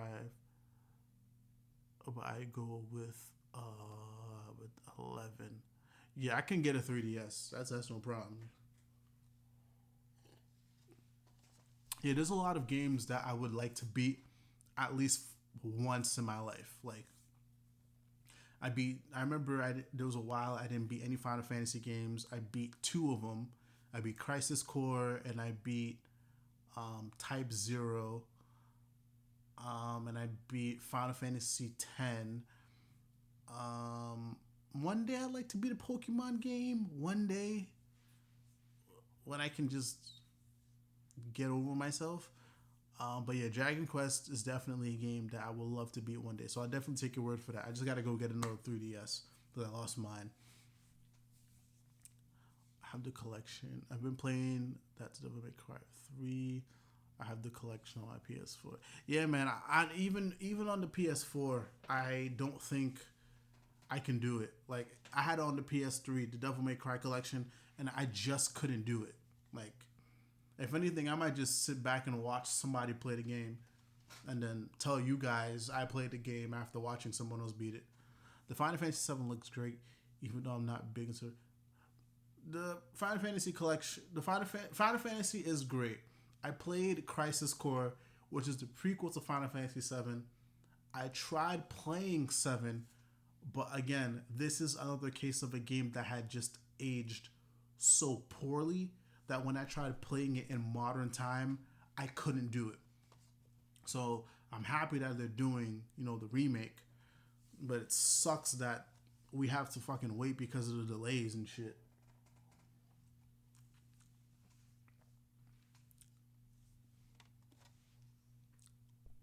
But yeah, because I know a lot of games have been on delay. Actually, we got Final Fantasy VII, Avengers got put on delay, and Steampunk. And what's crazy is that I think Final Fantasy and Avengers are both from the same fucking company. Is it Square? Or I'm not mistaken. Or am I tripping? I don't know. It's probably the alcohol talking. If you want a decent entry level Pokemon, go with X or Y since Spirit shows us. Okay. Yeah, man, I'll definitely do that. Yeah, I'll definitely do that because I feel like as someone who plays video games, you have to at least beat at least one Pokemon game. So I'll get over myself and just stick it out. But I want that attribute in my life. Like I beat a Pokemon game. I can say in my life I beat a Pokemon game. It's just something about having to, collect all these monsters and then train them, level them up, and fight them. It's not for me. But again, I'm willing to try it out, stick it out eventually. Nah, you're right. So, okay, yeah, it's Square Enix. 'Cause Square Enix is, yo, them niggas at Square Enix can never get a game out on time. Never, ever. Like, listen, I'm not gonna lie, I was hyped. Because I went and put in my pre-order for I put in some money towards my pre-order for Final Fantasy VII, and I got hype. I'm like, yeah, man, I'm gonna play Final Fantasy VII very soon. And then I look up on the internet, oh, this is not coming out till XYZ. I'm like, man, listen, they can never get a game out on time. I think the only game that got out on time was Crisis Core. That's at least to my memory. Like shit.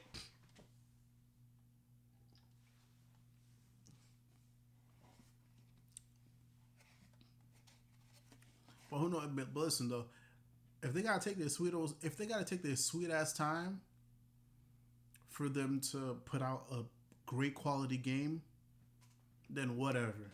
But like I said, I already got my money. I already got some of my money towards that pre-order anyway, so I have to buy it. Square Enix in a white man's tongue. What do you mean? I feel like that's a diss. Holy shit! I'm halfway done through this bottle. Holy fuck! Hey, listen, Bacardi got to sponsor me after this, because I feel like it's almost 2 hours into the stream, or maybe more than 2 hours, and I've gotten through a good chunk of this bottle. Yeah, man. For real, y'all gotta let Bacardi know about me. Listen, I'm the perfect brand ambassador. I got the bathrobe on. I got the comic shit in the background, and I'm talking about comics. For real, man.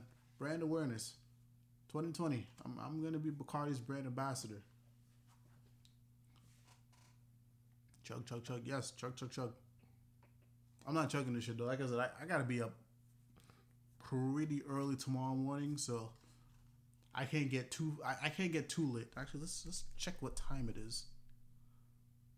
Oh, this is dead. But yeah, I can't get too I can't drink too much tonight because I gotta be up. I gotta go see the Missy. So yeah, but yeah, for real though. Thank you guys. I gotta say thank you. I feel like I haven't said enough thank yous tonight yet. But yeah, thank you guys for coming through. You're spending Friday night with me. You could be doing anything else, but I appreciate you guys. Much love, for real, guys. Thank you, thank you, thank you. I'm definitely gonna be around here for a little longer, at least for about like about 21 more minutes, 20 more minutes. So yeah, man, let's continue. Let's continue. I'm making fun of people who breathe with the Square Enix instead of Square Enix because Square Enix sounds like a bootleg. Yo, what is wrong with you, dog? But that is funny though.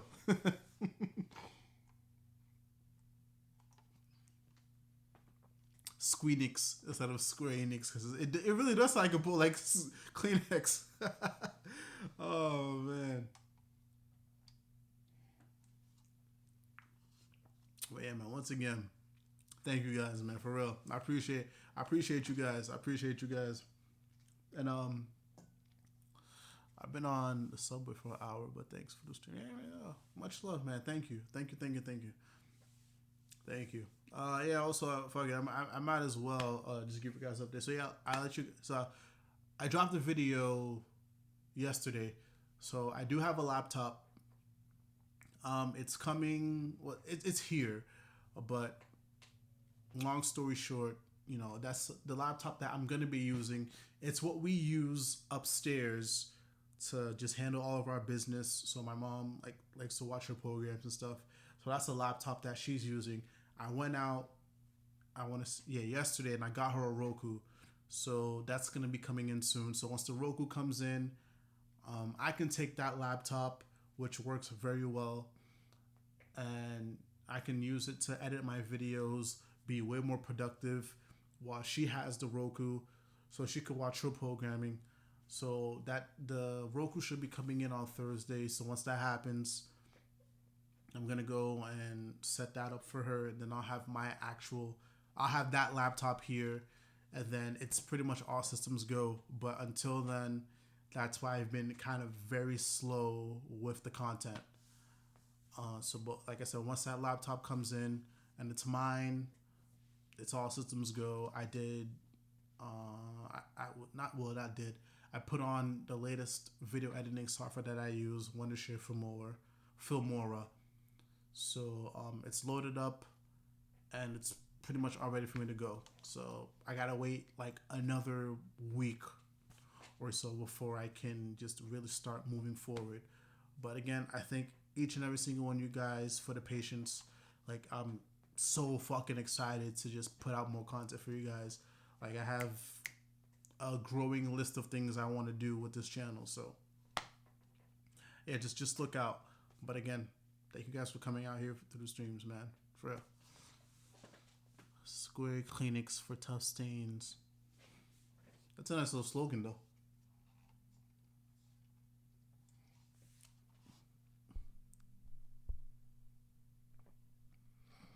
Final Fantasy. See if I missed any questions. Damn,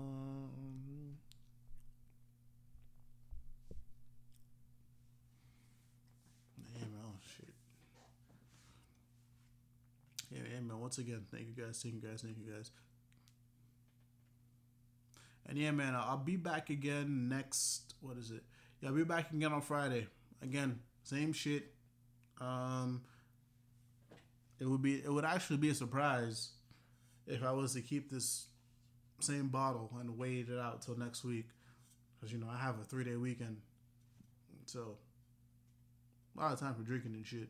But yeah, I'll be back next weekend, you guys. So yeah, come through. If you're watching, I'll definitely be back next weekend. Just come through. I may be sober. I may try the whole. I'm probably gonna be sober next weekend because I don't want us to be. Hold on.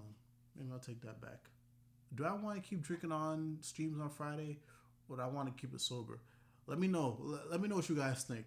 So let me know in the chat. So would you prefer, you know, I mix it up, keep it sober some Fridays, and keep it sober some Fridays, and keep it drunk some Fridays. You know, just kind of balance it out. Let me know what you guys think. See, and remember, anything is possible. You're right about that. You're right about that. I play Power Rangers Battle of the Grid because hold on, yo, that's dope, dude. You definitely should keep playing Battle for the Grid. And if you're good, man, like if you really practice hard, yo, go and do the local stuff, and who knows, you might end up on Evo, dude. You might end up on Evo. So hey, keep grinding on that shit, bro. Like fighters are the wave. Fighters are definitely the wave.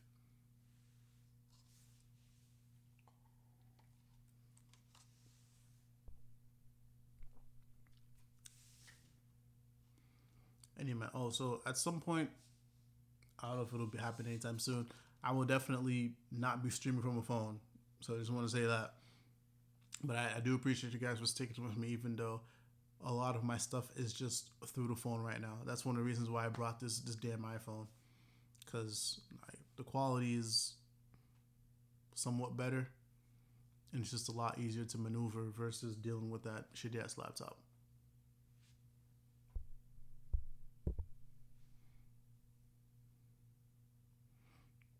But yeah, man, keep the questions coming through, y'all. Keep the questions coming through. I forgot Battle for the Grid. Yeah, man, it's yo Battle for the Grid is still here, man. Battle for the Grid is still here. Like there was a whole video that got dropped the other day, and yeah, it's blowing up. Even some of the, I think one of the Tekken guys that I know of, is it Justin Wong or maybe one of the other ones. Um, he's been hyping it up as well, man. So listen, Battle for the Grid is dope for the franchise. Like I know it had a rocky start, but since then it consistently has been updating the DLC, and the overall flow of the game, from what I understand, has been great. And they're just always putting new characters to draw in old and current fans into the mix. So listen, Battle for the Grid is awesome.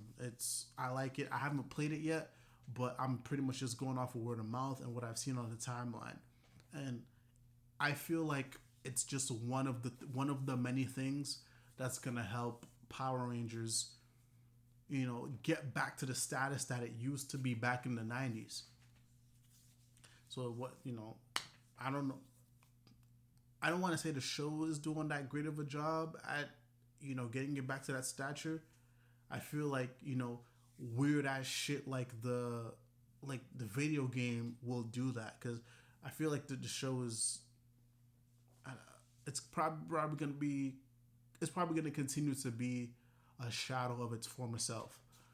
But who knows? The show could blow up one day as well. But I feel like if we continue doing great shit like Battle for the Grid and the comics, yeah, man, the franchise, we don't got to worry about that shit anymore. Um, Justin helped make, yeah. So I guess it was right. Yeah, Justin Wong. I know the Quantum Ranger and Eric the Goat, so maybe I'll get it. Yeah, I think, dude, Eric actually voices the Quantum Ranger in this one. So yeah, dude, fucking go for it, man. Listen, I'm for it. If you're not playing Battle for the Grid, go play that shit. Even if you trash at fighting games, go play that shit, man. Anything to support the Power Rangers brand, go for it, man. Cause listen, it's this is a brand that was once on top. Dude, I was around when Power Rangers was on top. I was there. I lived through that shit, and I also lived through the decline. And now I'm 28 years old. I'm about to be 29, and now I'm seeing as Power Rangers kind of, it's growing once again. It's slowly but surely reaching that status of notoriety. It's doing so with the comics. I think Shattered Grid helped it a lot, and I think Battle for the Grid helped it a lot as well. So whatever we can do to help the Power Rangers let Power Rangers brand grow. Let's keep doing it, bro. Only for $20. Yeah, man, only $20. You can't say no to $20. I should probably start. I should probably stop saying no to $20. I should probably just get it, just to support.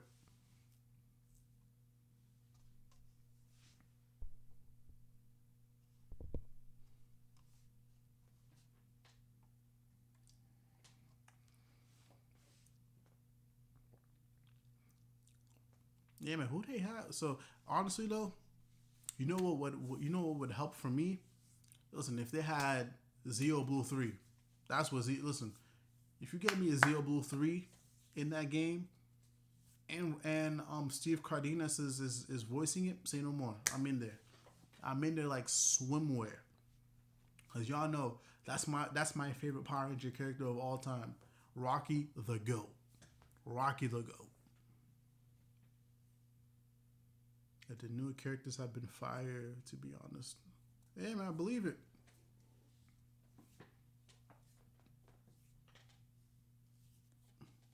LOL. Yeah, man. No, listen, I'm for real. Listen, I already put my fucking pre-order for Rocky like a week or two ago. My pre-order for the Rocky Legacy. What is it? The Lightning figure. Hell yeah, bro. The moment that shit was announced, I was already ready to put the money down for that. The game needs more blues action. See, see, see. There you go. We need more blues. Listen, if you listen, I don't know. I doubt that anybody from Hasbro is listening. Whatever. Fuck it. Y'all can clip. Listen, y'all can clip this, and y'all can tag Hasbro and all the other Power Ranger folks. Listen, if you put Rocky in the game, voiced by Steve Cardenas, which I'm pretty sure he might do, and if you put TJ, voiced by Selvin Ward, listen, bro, I don't care how much money you charge me, I will fucking buy that game. I will buy that game. You have it here on record. Clip this, whatever, take a screenshot, what is it? Screen record it and tag them. I will buy this game. That's how much I love those two characters. We need more blues in this fucking game. Let's go. Let's go. I will drink to that.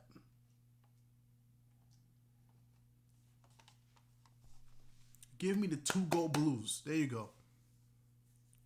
Exactly. Yo, it would be lit. It would be lit. Listen, we have consistently grown the TJ Day brigade. We've consistently grown that. So imagine if you announce that you're gonna put TJ in the game, whether it's what is it, Red Turbo or in Space Blue. Listen, there you go. You already got a shit ton of people that's gonna flock to your game. So let's go, Hasbro. Let's make it happen. Let's go. New roll button. There you go, brother. New roll button. New Lambo and Carl. I looked up Power Rangers in Nintendo eShop and Chroma Squad is. Which one is that one? I never played that one. Yo, the Roll Button Podcast presents. Nah,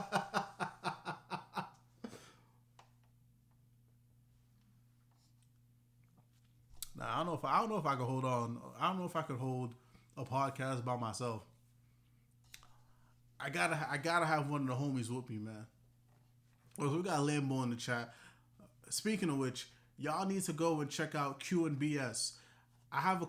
There's a couple episodes on there that I'm on, and just Q and BS in general is an awesome podcast. Lambo does a great job at just sitting down and talking to specific individuals, and even though Lambo is wherever he is and that person is wherever they are, Lambo makes it a nice comfortable setting, where they can just literally ask questions and bullshit for an hour and some change. So go. I'll actually put a link up what in my on my Twitter page. So yeah, go check out QMBS, man. Lambo Carizian, he's an awesome dude, my brother. So yeah, definitely go check him out. Perp Mighty, yo, what's going on, Perp? What's going on? Thank you for coming through, man. Thank you for coming through, brother. Thank you. Did you hear the new M album? Yo, I did not hear the M album yet. I think tonight I probably will after this. So yeah, look out for my thoughts. But I seen you on the TL, bro. I already know your opinions on it.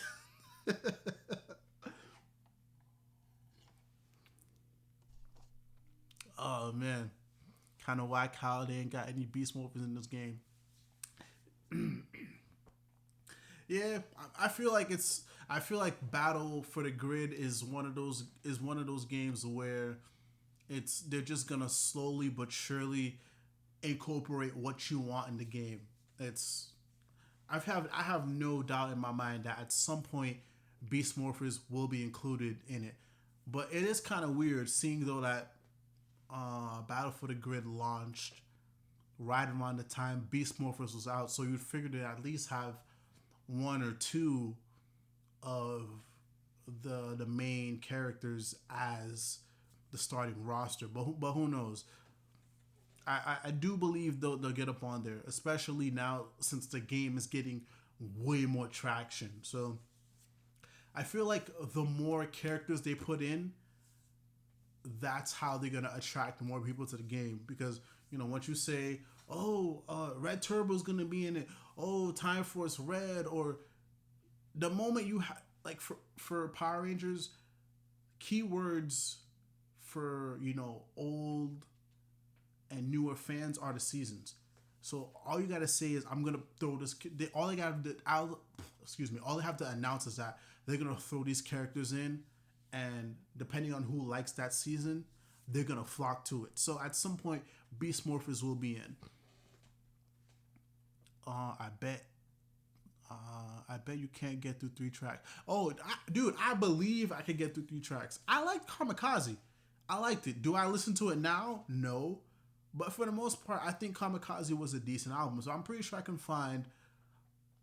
I'll say I can at least find like 5 tracks that I really fuck with on that album. So I believe that. Actually, I have an hour and some change long train ride tomorrow to see my girl.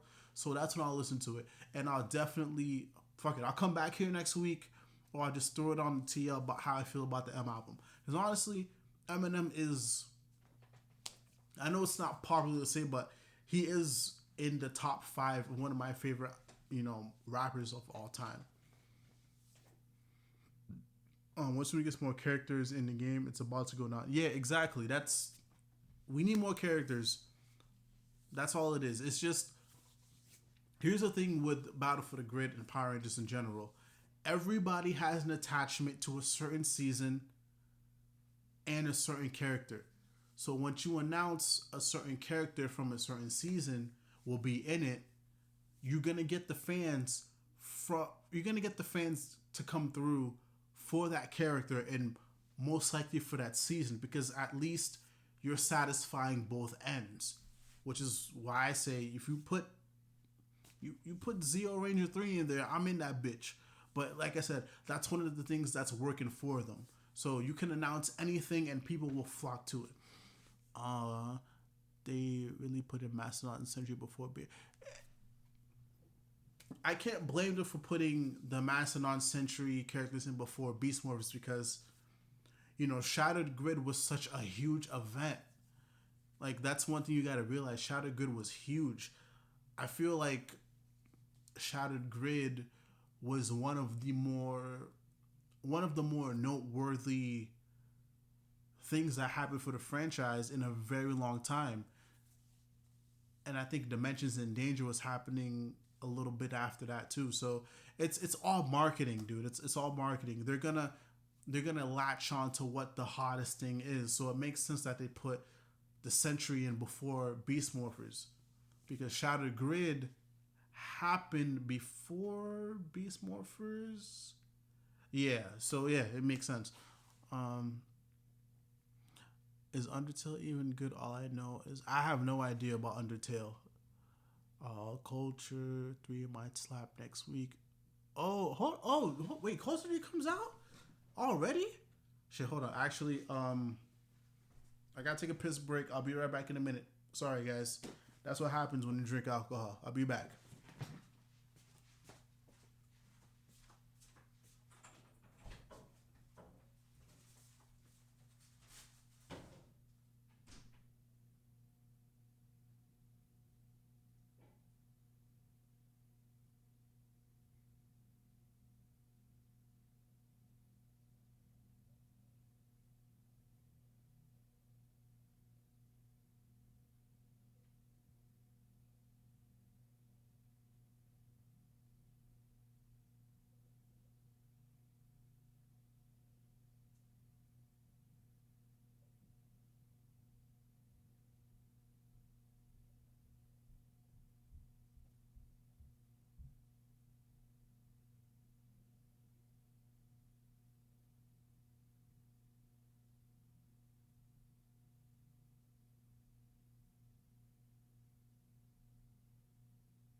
Alright.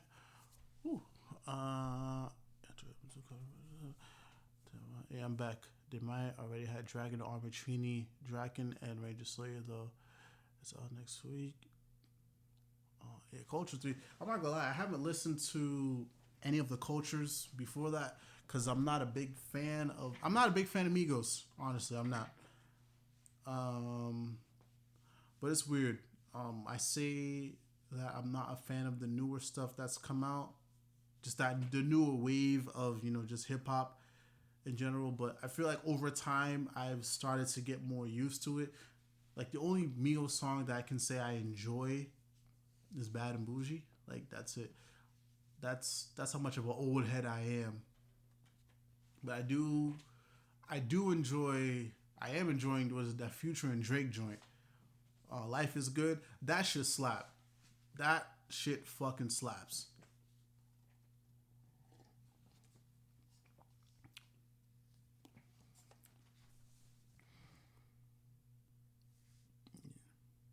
I like Offset and Takeoff.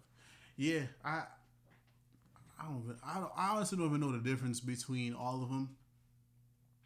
But again, I feel like what is a good Migos project to hop onto? Actually, no, and also I want to say that Miley Cyrus joint is dope. I forgot how it goes, but I do remember listening to it over the summer.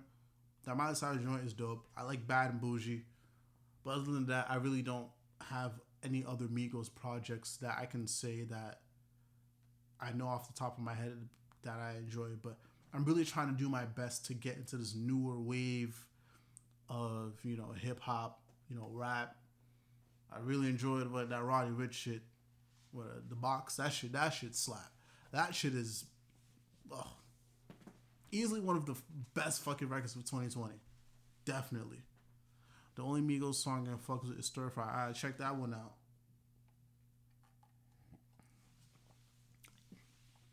This year is crazy. We getting an album from.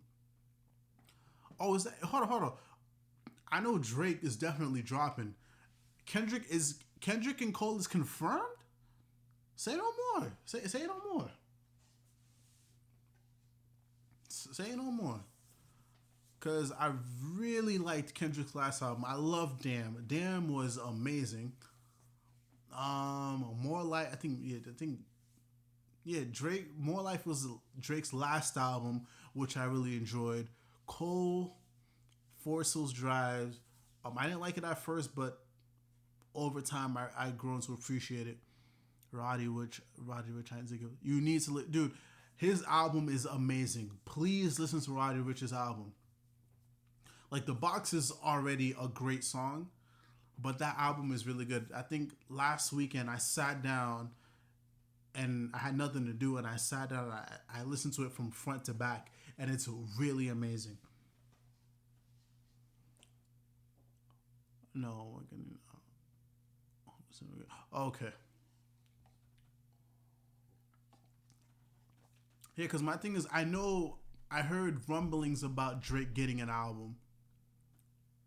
I just didn't hear anything about Kendrick and Cole yet.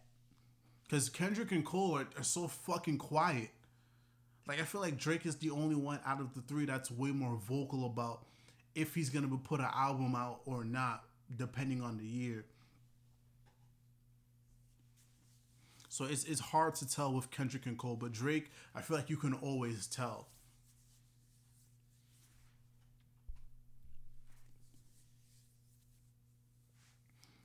What else did it say? But yeah, I really need to sit down and listen to that Eminem album though, for real. Yeah, man, I know it's not popular to like Eminem, but like I said, Eminem is he's on my top five for real, and I can say that with confidence. I know he has some projects that aren't that great, but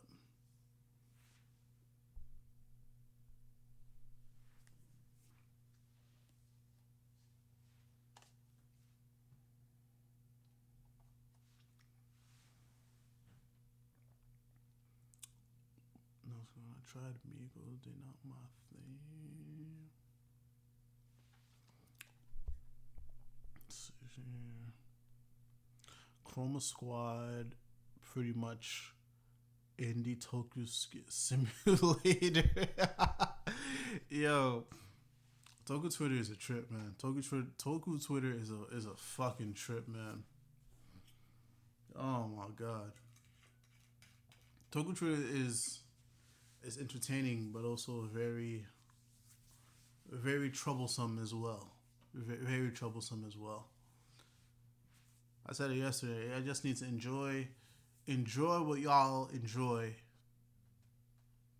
and that's it. Enjoy what y'all enjoy, man. Fuck all the nonsense. But yeah, let me know if y'all can see or hear me, because I feel like the chat's gone a little dead. Tell me if y'all can see me and y'all can hear me. If not, I gotta restart. I gotta restart the shit all over again. Just let me know. I'll give it like another couple seconds. Just let me know if you can see me or hear me fine.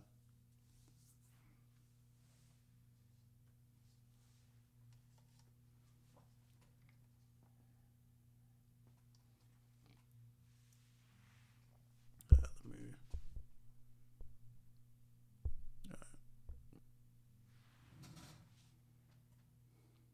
We back. We back. We back. We back.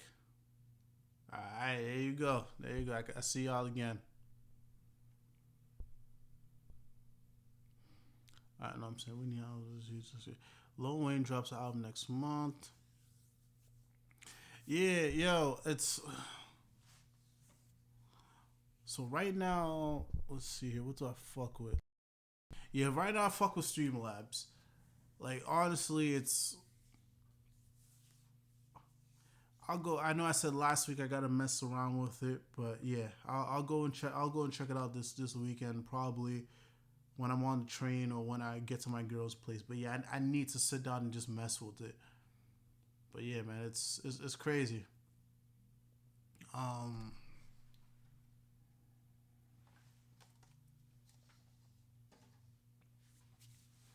Honestly, like I said, it's just whatever I can do to fucking escape YouTube trying to hold a nigga down, pretty much. Alright, Rose. Sorry.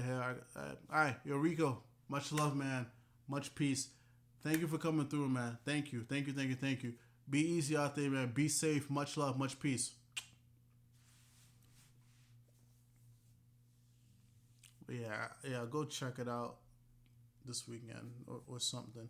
Yeah, probably tomorrow. Probably what I'll do. What I'll end up doing tomorrow is, uh, I'll check out Streamyard, and if anything, I might have.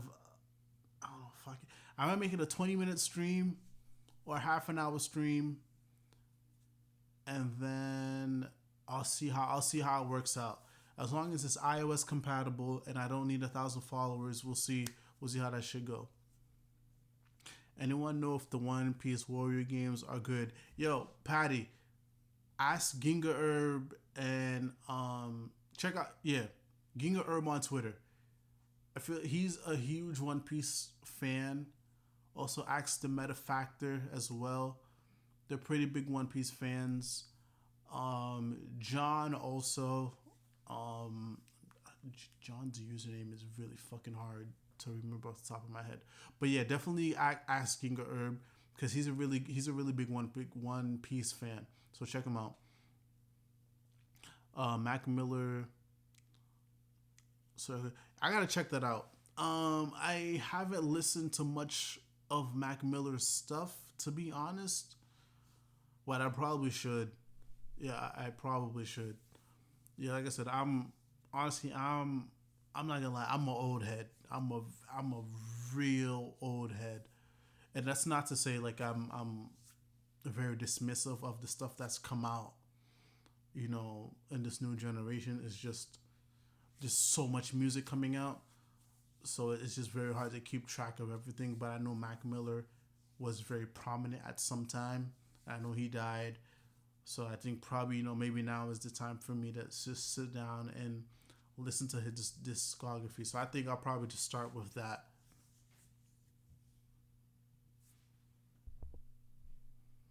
Let's see here. Rich Niggas, the first album. Okay, Rich Niggas is, so that's, what is it? Migos. All right, I'll check that out. Lil Wayne, Lil Wayne drops up. Oh damn! Lil Wayne dropping another album. Oh shit! I'm more into the '90s and 2000s. Yeah, that's where I am. Cause honestly, I'll keep it honest with you guys. Um, I grew up in a very I don't know if restricted is the word, but I grew up in a very Christian household. So I wasn't allowed to listen to rap in my upbringing. So the first time I listened to rap seriously was in middle school. And at that time, I think that's when 50 Cent started blowing up. So my homeboy, he gave me a copy of 50 Cent's Get Rich or Die Trying. And that's how I was introduced to rap. But I knew some rap back in the day. I knew Dr. Dre was a thing.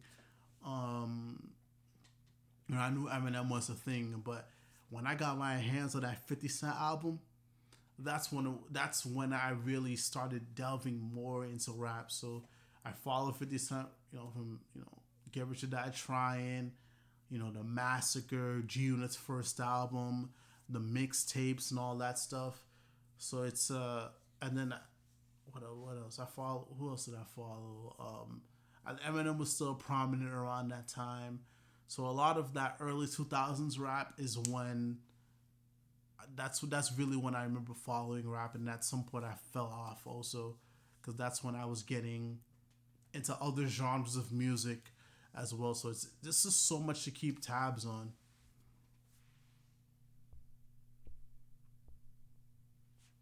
But yeah, I'm an old head, and my music taste is very scattered.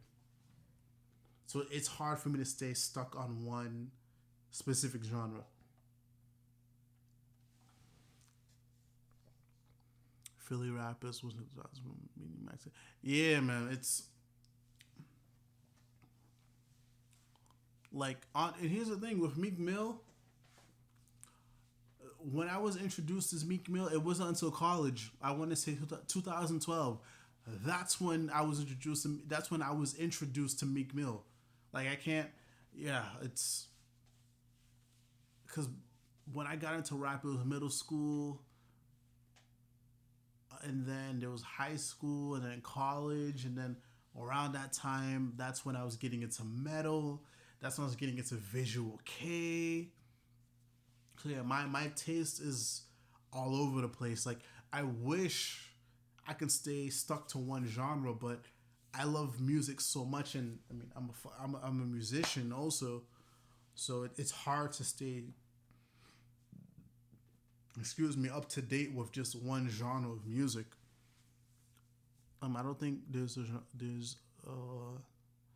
music genre that I entirely dislike, even country. Yo, bro, country. I forgot where I was, but I remember hearing a few country songs, bro. Them shit slap, bro. Them shit slap. I can't. Here's the thing. It's very hard for me to call a genre of music trash. It's very hard because I like K-pop, despite the fact that K-pop stands piss me off. There was a I think from 2014 to about 2018 is when I followed K-pop seriously. I can't say metal is trash because metal is what got me into fucking, I don't know if y'all can see these, but I'll bring it closer. Yeah, metal is what got me into guitars. Um, I can't say rap is trash because that's really what helped me find a love for music. So it's all over the place. I love all types of music. Um, Meek got one of the best come ups in hip hop. All right, well, what's a good Meek album, man? Let me know. What's a starter Meek album? I don't think it's a don't give me, yeah, man. K-pop stands. Here's the thing with K-pop. Um, there is a lot of good stuff that come. Well, there was a lot of good stuff that came out of K-pop. I remember the same time I got into Visual K is the same time I got into K-pop, and there was a lot of great stuff coming out of that era. And then um, I stopped listening to K-pop for a while. Then I got back into it in 2014, up until 2018, and there was just K-pop was just heat, heat, heat, heat, heat. But at the same time, that's when K-pop stands weren't as dominant. But now I can say a lot of the acts that I used to listen to growing up, they kind of phased out. And for me, I love the girl groups. I love the girl groups in K-pop. I feel like their music is more, their music slaps more, but K-pop has evolved into a genre that's more male based. So BTS, Got Seven, who AT is, I think. Yeah, I think the male stuff is just trash. It's not heat. So they got the girl groups out of there, and then the male groups came in and dominated. And male groups, in my opinion, have always been trash. But I'll make I'll fucking make a video of K-pop girl groups who have dominated and their best songs. Or I'll throw that shit up on the timeline or whatever. Like I'm such a huge stan. Well, not stan, but I'm a huge fan of girl groups and what they've done for that genre. Dreams and Nightmares. Okay, Dreams and Nightmares. I definitely. Um, which K-pop groups are actually good? 4 Minute. 4 Minute is a great K-pop group. As for albums, definitely check out Volume Up. Check out Act Seven. Those are the two group. Those are the two albums that I really got into. Hyuna is a member of 4 Minute. Um, I need to go on my computer and figure out which album specifically, but she has a good couple albums that are really great. Tiara or Tara, that's another great group. Um, and End is a amazing album. Again, 1977 is another great album from Tiara. Um, I have to go back and just check on my computer to see what other albums are great. Let's see here. Hyo Sung is another great K-pop artist, of course. Fantasia is one of my favorite albums from her. Um, I know she dropped. I know she dropped one album before she went on hiatus. But I'll let you know what that is. Yeah, find me on Twitter. I'll let you know. But who else? Who else? Oh, Five Star is another great one as well. I know I sound like a huge K-pop stan right now, but there's a lot of good shit that comes out of K-pop, y'all. I know BTS stands or whatever make K-pop look a certain way, but once you take them out of the equation, there's a lot of great stuff that comes out of that genre. Um, Check this singer out, Marbera. It's like Lord Hannah done with the same person her body shot last year. Was called Jungle. Oh, I'll check that out, bro. Thank you. Yo, much love, Perp. Yeah, I'll definitely check that out, bro.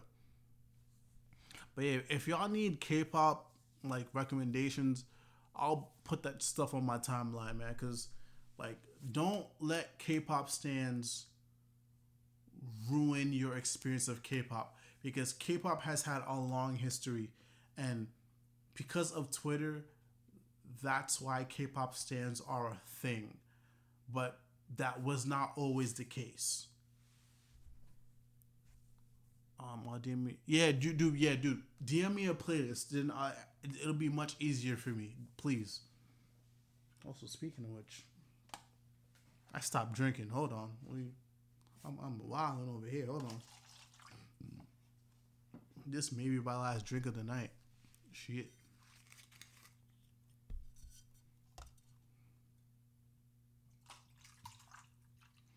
Like I said, oh shit, damn. I'm more than halfway of this bottle through. Oh boy. Oh well.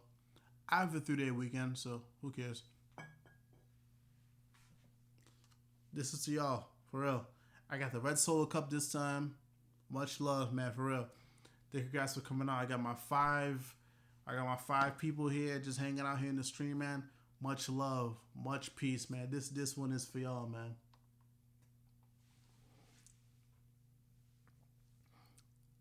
Famous person tragedy dies. K-pop stand. Yeah, man. So, yeah, like I said, please do not let the K-pop stands ruin your opinion of K-pop, because honestly, K-pop stands, they've become so dominant, but I'm one of a lot of people that can tell you there was a moment in time where K-pop stands weren't that dominant and you can just enjoy the music. That's why I can't really say K-pop entirely as a genre is bad, because there was a moment in time, like, literally, if you check out the fucking external hard drive I have over there, bro, it's there's a lot of K-pop on there and it's good shit. But I feel like over time, with the amount of boy groups that have came and plagued the genre, and then the K-pop stands that I came and just gave the genre a bad name, it's very easy to say K-pop sucks. But if you look at the history, bro, there's a lot of great shit that I think anybody can find something they can appreciate out of K-pop. I believe, yeah, bro. I listen to a lot of lo-fi music too. Honestly, I go on Spotify and I just put on a lo-fi playlist. That's music that helps me write my notes for my videos, and honestly, just chill, man. It's lo-fi music is dope. If you're not listening to lo-fi music, you slipping, bro. You slipping. That's another genre of music that I really fucking appreciate. Oh, I trust Ro. He made me give TM Revolution a chance, and don't get yo. Listen, do not get me started on TM Revolution. TM Revolution is one of the pioneers of J-pop music. Vertical Infinity is easily one of the top five albums of my life. Of my life. You got Vertical Infinity. You got Vertical Infinity.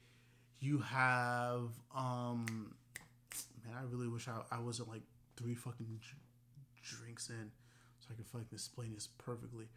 You got Vertical Infinity. You have his last album, which is called, I don't know. Go on fucking Wikipedia or Google. He dropped the album, I want to say last year or the year before, which is really fucking great.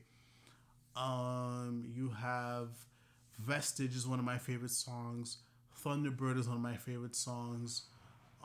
You also have, what's another great one? Heart of Sword is another one. So yeah, TM Revolution is a great J-pop artist, man, for real.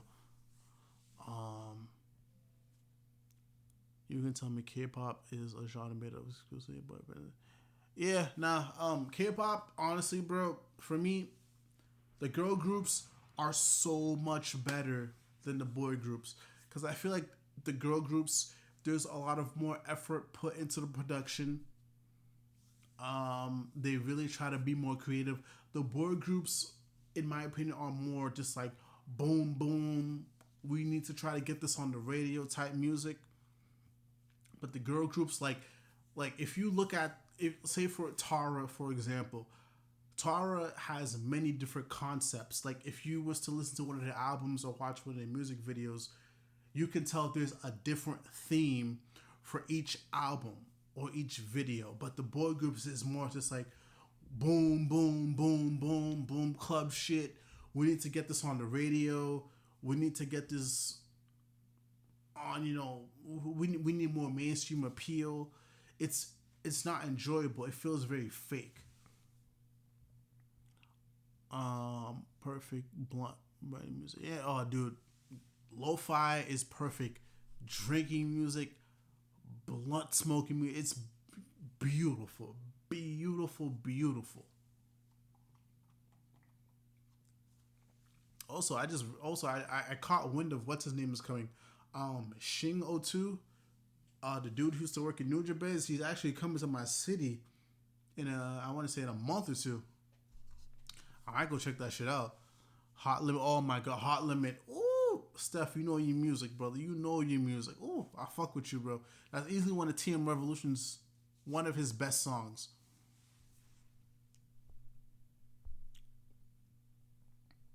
Hip hop till I die. Hey man, bro, listen. Hey man, listen. Hip hop is beautiful, brother. TM Revolution song Resonance is one of my favorite. I forget which one. Team Revolution has such a vast discography. I'm pretty sure there's a lot of shit I haven't listened to. Um,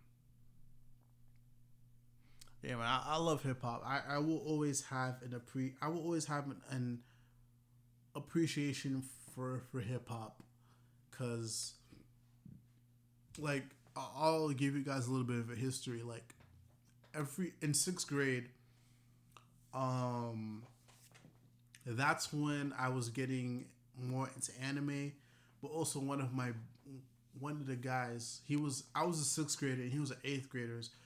He was an eighth grader and he was someone I consider my older brother. He always looked out for me, make sure I wasn't doing no fucking dumb shit, and he gave me 50 cents. Get Rich or Die Trying, or it was either one of my other friends, but one of those two gave me Get Rich or Die Trying, and that's what got me into hip hop slash rap, and that's what made me find a love for it. So I will always go back and just think about those memories, and I will never, despite what the state of rap and hip hop is, I can't shit on it because I have so much fond memories of it. Um, the girls in lo-fi hip hop while studying some. Oh, dude, she is. Also, I think there was an article that came out recently that said the girl that we're studying, the girl that you see for the lo-fi hip hop playlist, like the main one, whatever test she was studying for, she fucking failed that shit. I'm pretty sure that that's something I read. A Big Non Boys School is a great band by Lee to DM. Yeah, A Big Non Boys School is they have a lot of great songs. If you haven't yet, I think probably one of the things that I appreciate about the Big Non Boys School is the fact that they provided Visual K fans one of the top, I want to say top three moments of Visual K history. Because there's a performance, it's on YouTube, and they're performing the song Dress, which is a cover of the band Bucktick's Dress. So Big Not Boys School covered that song, and then during that song, one of the performances, the actual singer of Bucktick came out and he sung the song with TM Revolution. And it's, yo, listen, like when you watch that video and you see the lead singer of Bucktick and you know who he is, you see the crowd go crazy. And even you who's just watching it and you know about both bands, it's such a historic moment for J Rock Visual K. It's amazing. It's amazing. I almost teared up watching that performance. And till this day, whenever I go back and watch it, it's such a monumental moment. If she fails school, she knows she has a streaming audience, so she can be. Yo, don't do that, perp. Don't do that, perp. Don't do that. Don't do that. You're not right for that, bro.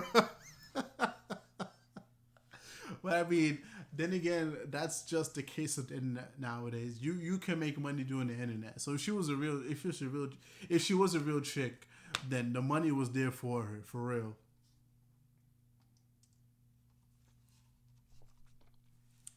But yeah, man, yeah, a Bing Dong Boys School is it's an amazing band. I think recently they announced that they're gonna be doing some more music, because I know TM has been, you know, digging more into the rock side. So when TM is getting more to the rock side, which his last album was very rock and metal based, that's a clear indication that a Bing Dong Boys School is gonna be more active again. Jesus Christ, man, look at me. I said I was gonna be here for fucking 30 more minutes, and here I am. I don't even know what fucking time it is at this point. I think I'm just chilling, honestly. Yeah, I'm just having a good fucking time with y'all, man. For real, this drink is to you guys, man. For real, much love, much for real. But thank you guys for coming out. If they come back, that'll be fine. Yeah, I believe it, man. At this point, I trust Team Revolution as a musician. So, yeah, man, fuck it. If they come back, fuck it. Let's do it, man. Let's do it. Let's do it. All right, but bro, you cake. Yo, bro, I am cake, bro. I am cake, man. Like I always say, I'm gonna do fucking 2 hours, and then I fucking lose track of time, and then when I look back at the fucking stream replay, it's it's like fucking 2 hours and 50 something fucking minutes. I think this is probably gonna be longer than the last stream that I had. And honestly, like I don't give a fuck because fuck I don't go out on Fridays anymore. I don't go out on Fridays anymore. Like I like to come here, chill, stream, and that's honestly it. So if it's 4 of you guys or if it's 10 of you guys, I'm still gonna have a good fucking time regardless. So thank you guys for being here. Even 2 hours or God knows however long I'm streaming more than I'm supposed to. So thank you for coming through, for real, you guys. This is y'all. But I think next week I'm probably gonna be sober. So it's probably gonna be more chill, more relaxed. But I had a hard fucking week at work. So comics and talking about comics and nerdship in general is how I unwind. I hate finding a good band after they break up. There's a lot of good bands, man. Yeah, there's a lot of good bands out there. Um, it depends. It depends what you're into, because I can recommend you a good bunch. Like if you need the visual K shit, I got you for the visual K. If you need metal, I definitely got you for metal.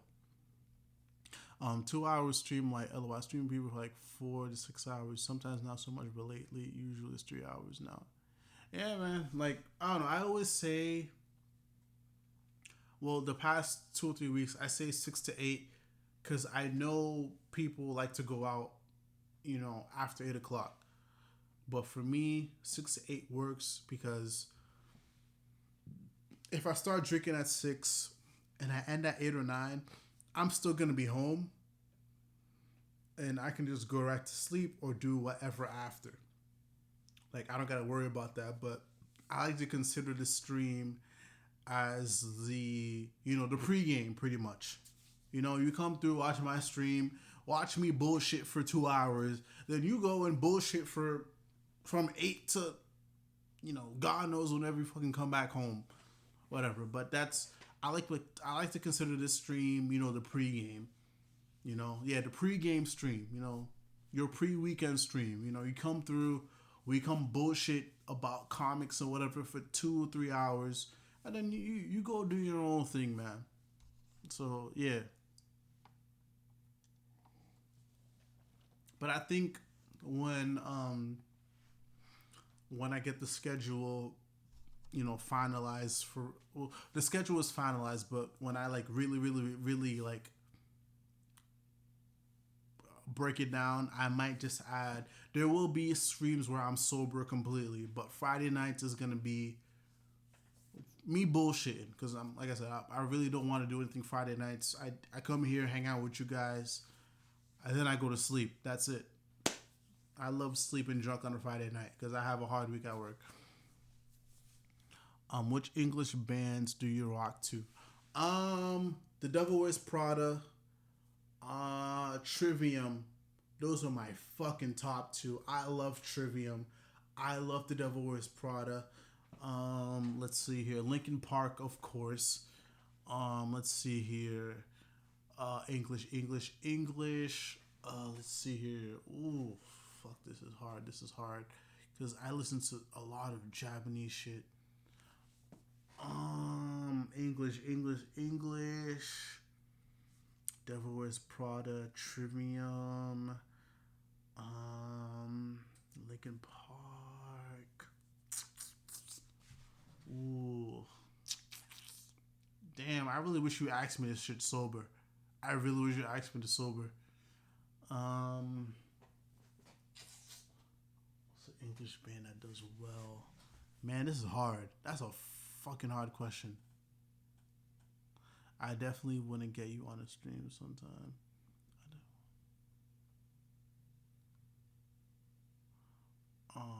Trivium. Anime character songs are my favorite. I definitely wouldn't get you on a stream sometime. Yo, bro, listen, I'm down to do a stream with you. Like, I'm totally down for that. So, you let me know. I'll definitely be up for it.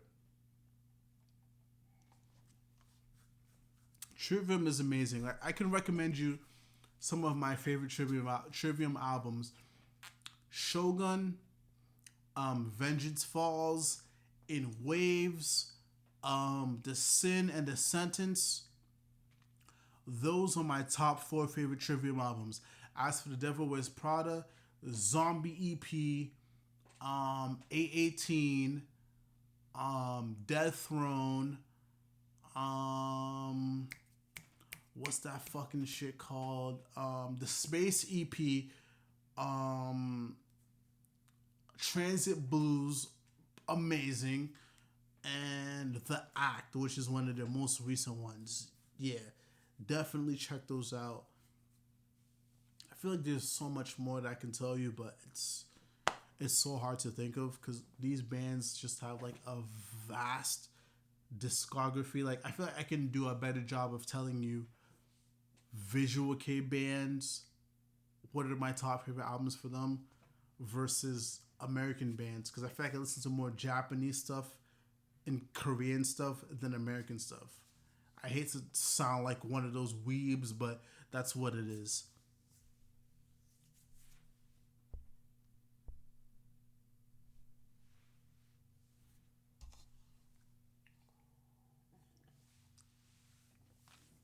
Hey man, let me know. Yeah, can I see me? Can I hear me well? Let me know. Just let me know. Let me know. Let me know.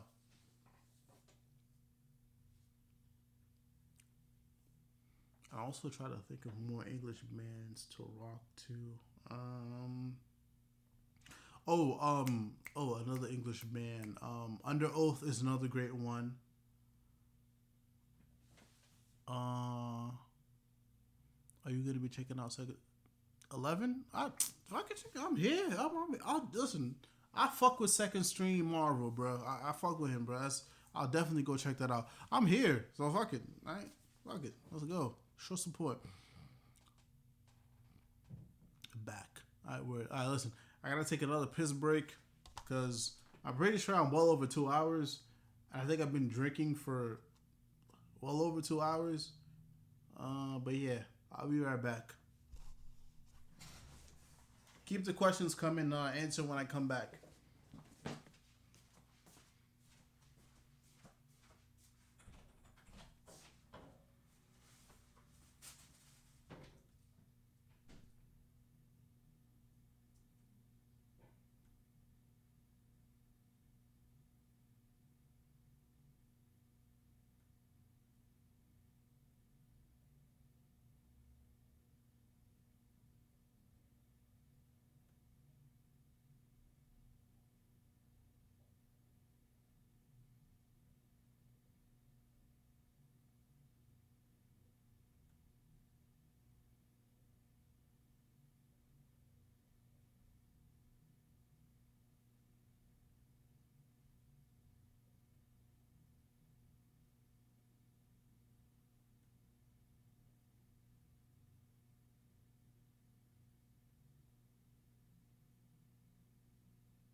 Ooh, damn. All right. All right. What's your least favorite genre of music? That's a very hard question. I want to say country. I don't listen to too much country. I think that's the only genre I don't listen to much of their music of. That's it, country. Everything else is fair game. I like EDM, K-pop, rock, pop, J-pop, K-pop, visual K. Yeah, I think country's the only one I don't listen to much of. Shout out to for making the best country. Oh my god, yo. Yes, so yeah, there is a Old Town Row covered by Karn. Yeah, that's all I'm gonna say on that. But yeah, I'll stay on for about 5 more minutes because I just when I was taking a piss just now, I just realized that my phone told me I have like about 10% left in my battery. So yeah, I don't want the stream to cut off on y'all. But yeah, I have about I say about like 10 more minutes left, and then I'm gonna go.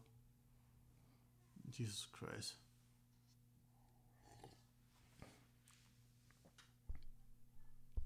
Yeah, so get these questions off, man. Whatever dying questions you want to ask me in these last 10 minutes, I don't care how wild they are.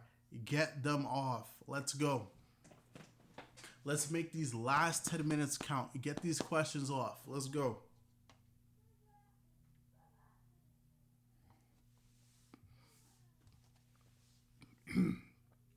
Whew. Thank you, yo. Thank you, brother. Thank you, man. Thank you, man. Thank you. I appreciate it. Have you ever been to a strip? Yes, I have been to a strip club. Oh, yo, look, listen. These are the type of questions you need to be asking. Let's go. For the last 10 minutes, ask me some wild shit. Let's go. Let's go. Keep these type of questions. Let's go on. Let's get the vibes going. I have been to a strip club.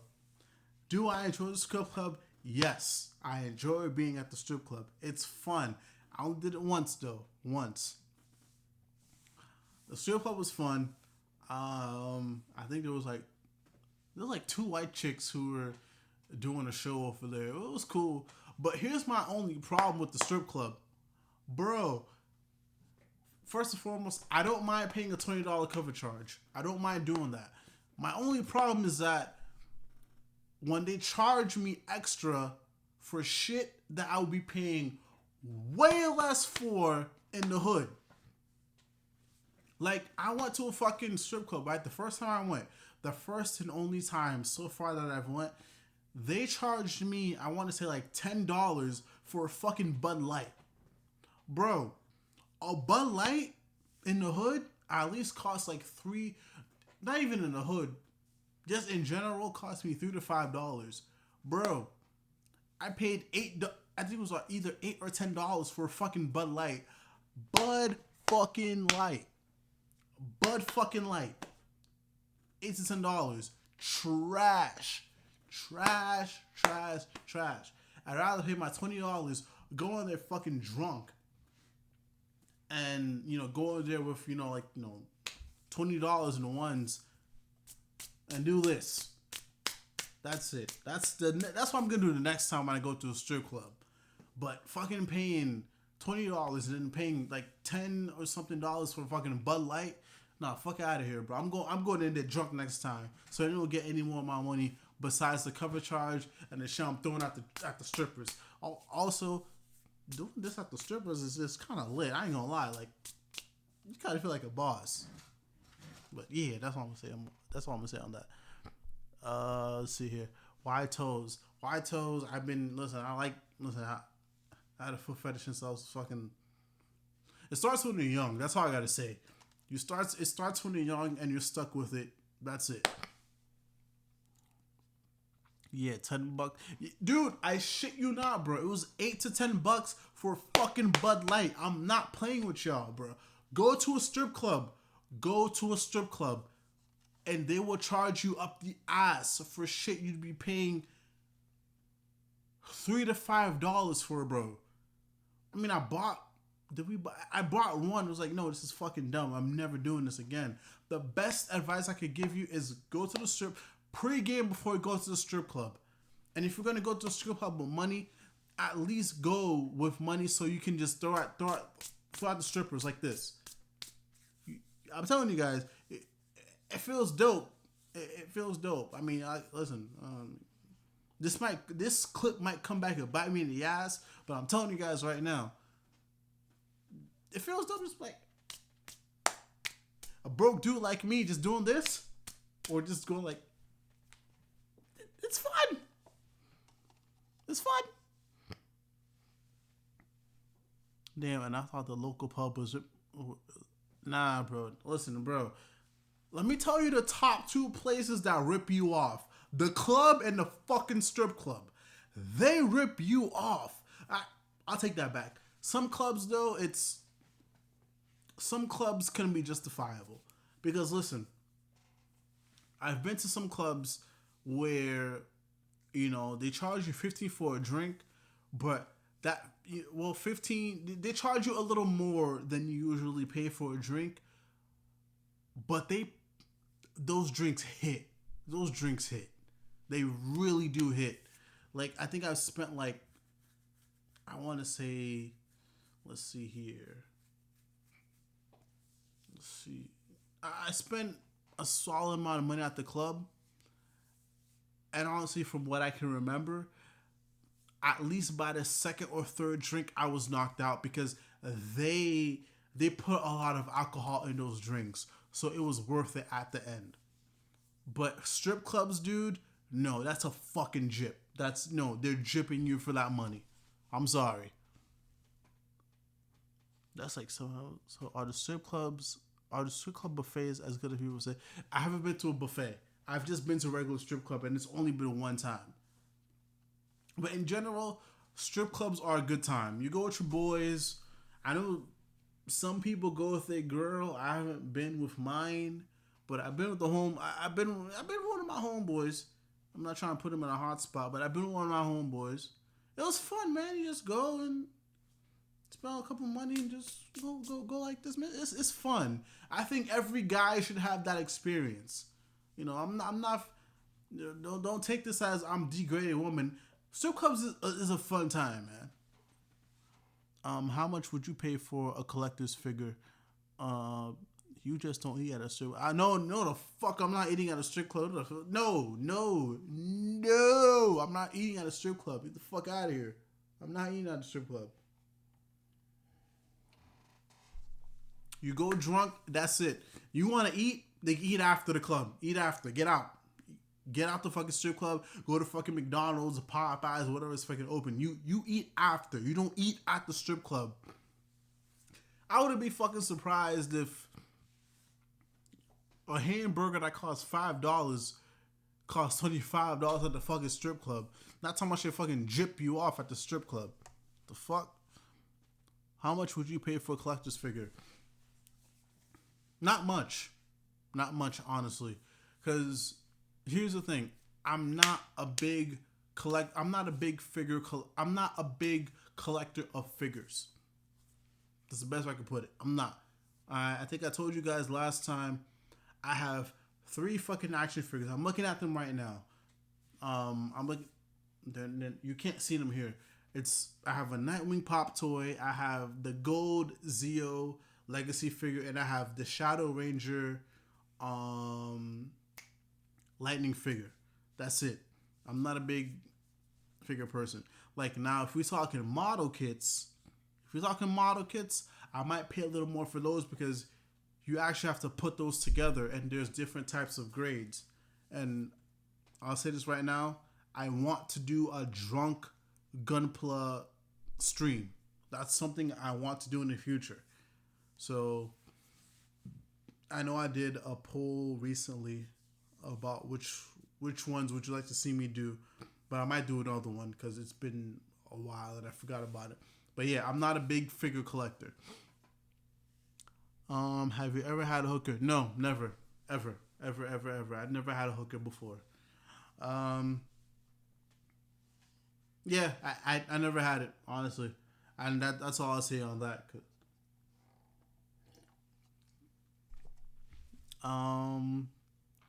With the Lightning collection, I'm picky. That's the thing. You can be picky with the Lightning collection. All I have right now is Doggy Kruger, and then I pre-ordered Rocky Zeo Ranger 3. That's it. All I want is Doggy, Zeo Ranger 3, and I think I want either the Crimson or I want the Thunder Brothers, and maybe that's it. I'm not a big figure guy, so I'm trying to see if $56 for limited. It depends on where you're getting it from. If $56 for limited run, it depends. It depends, honestly. Let's see. Yeah, man. So this, what is it? I see 45 on the counter. Yeah, come on, man. Yo, listen. I like these risque ass questions. Keep them going, yo. Keep them going. Let's go. I like this. Hold on. All right, let's go. Foot fetish elite. Yeah, I am a foot fetish elite, man. Listen, I am afraid. I'm not. Listen, I'm not afraid or ashamed of my foot fetish. The fuck, like the fucking Bacardi promos that I put in the beginning of some of my videos, bro. They fucking showed me with a fucking pair of feet in front of them. And listen, I can only grow. I can only go up from here. Like, I don't give a fuck. Ever had drugs? The only drugs I've had is weed. That's it. That's the only drugs I allowed in my system. That's it. I've had some crazy what's that shit called? I've had some crazy edible stories. I'm pretty sure you guys see on my TL. The last time I ran into Sensei 5, I was baked. I was fucking baked. I was gone. So I went to go see During Gray at the During Gray concert.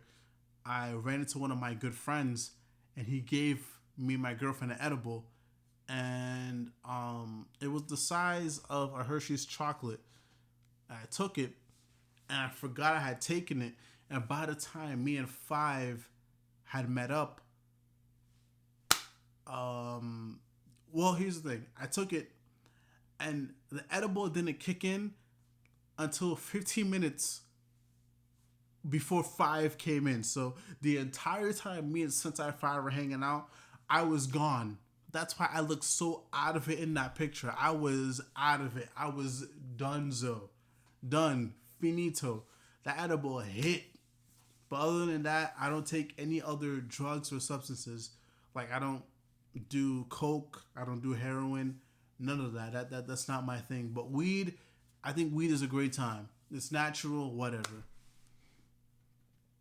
I might as well that Cyberpunk got delayed. So, yeah, bro. Here's the thing. I was looking forward to Cyberpunk. I was looking forward to fucking Final Fantasy VII being on time. I was looking forward to fucking Cyberpunk being on time. And hell, I mean, even though I think the game looks terrible, I was looking forward to Avengers being on time as well. So, well, what the fuck? It's like everyone was just like, delay.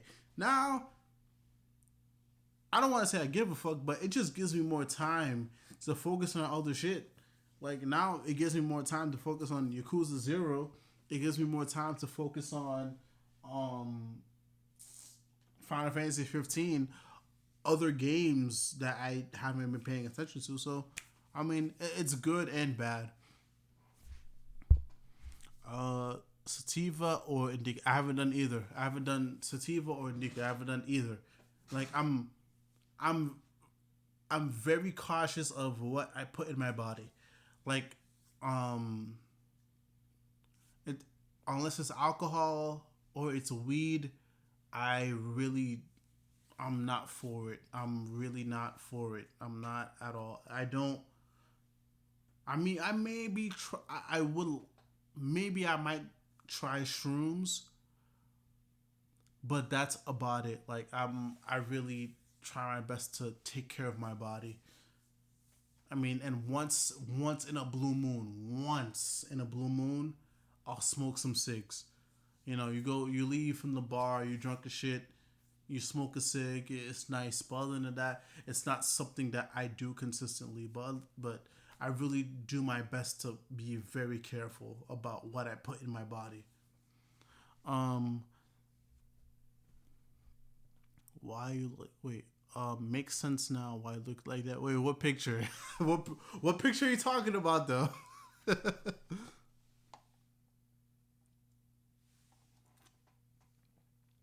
Have you ever had a threesome? Nah, never had a threesome.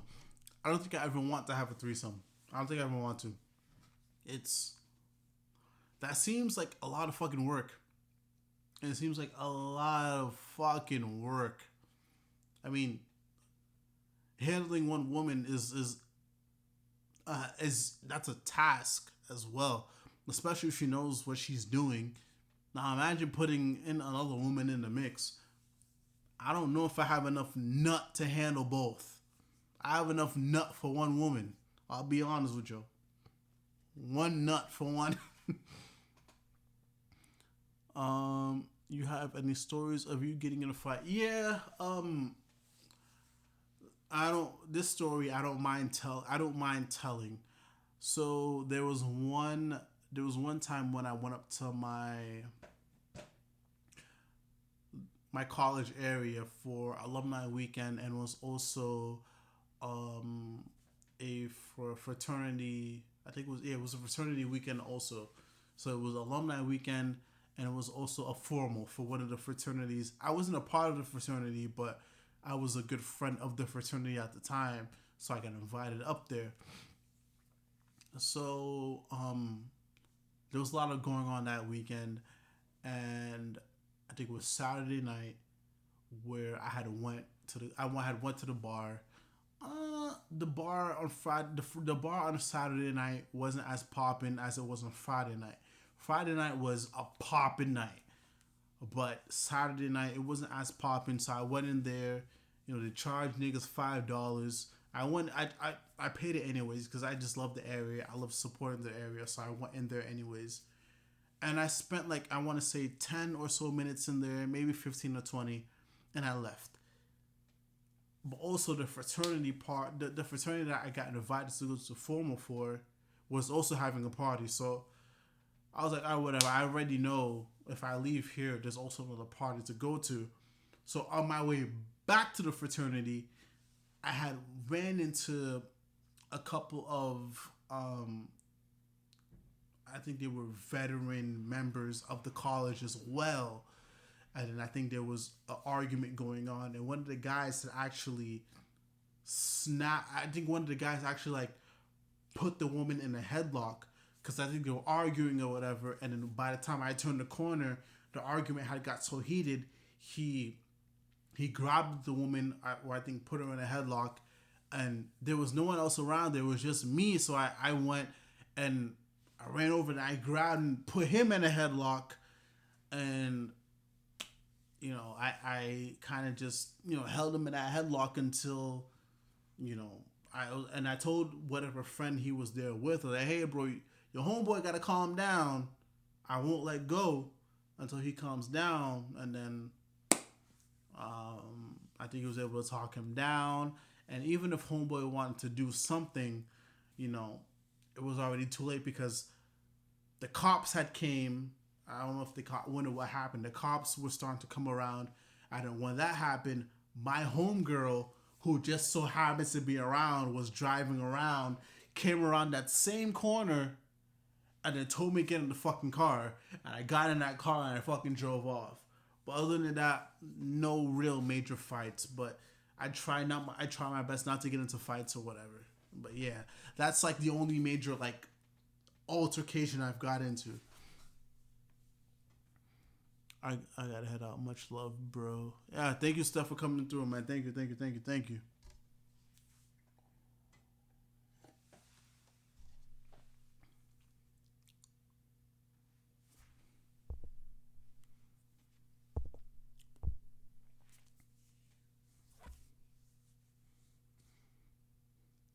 Hey man, y'all still here? I know I got like 4 people here. I got 4 people left in this stream, man. Y'all are crazy for staying. Y'all crazy for staying out here with me for so long, man. This is crazy. It's crazy.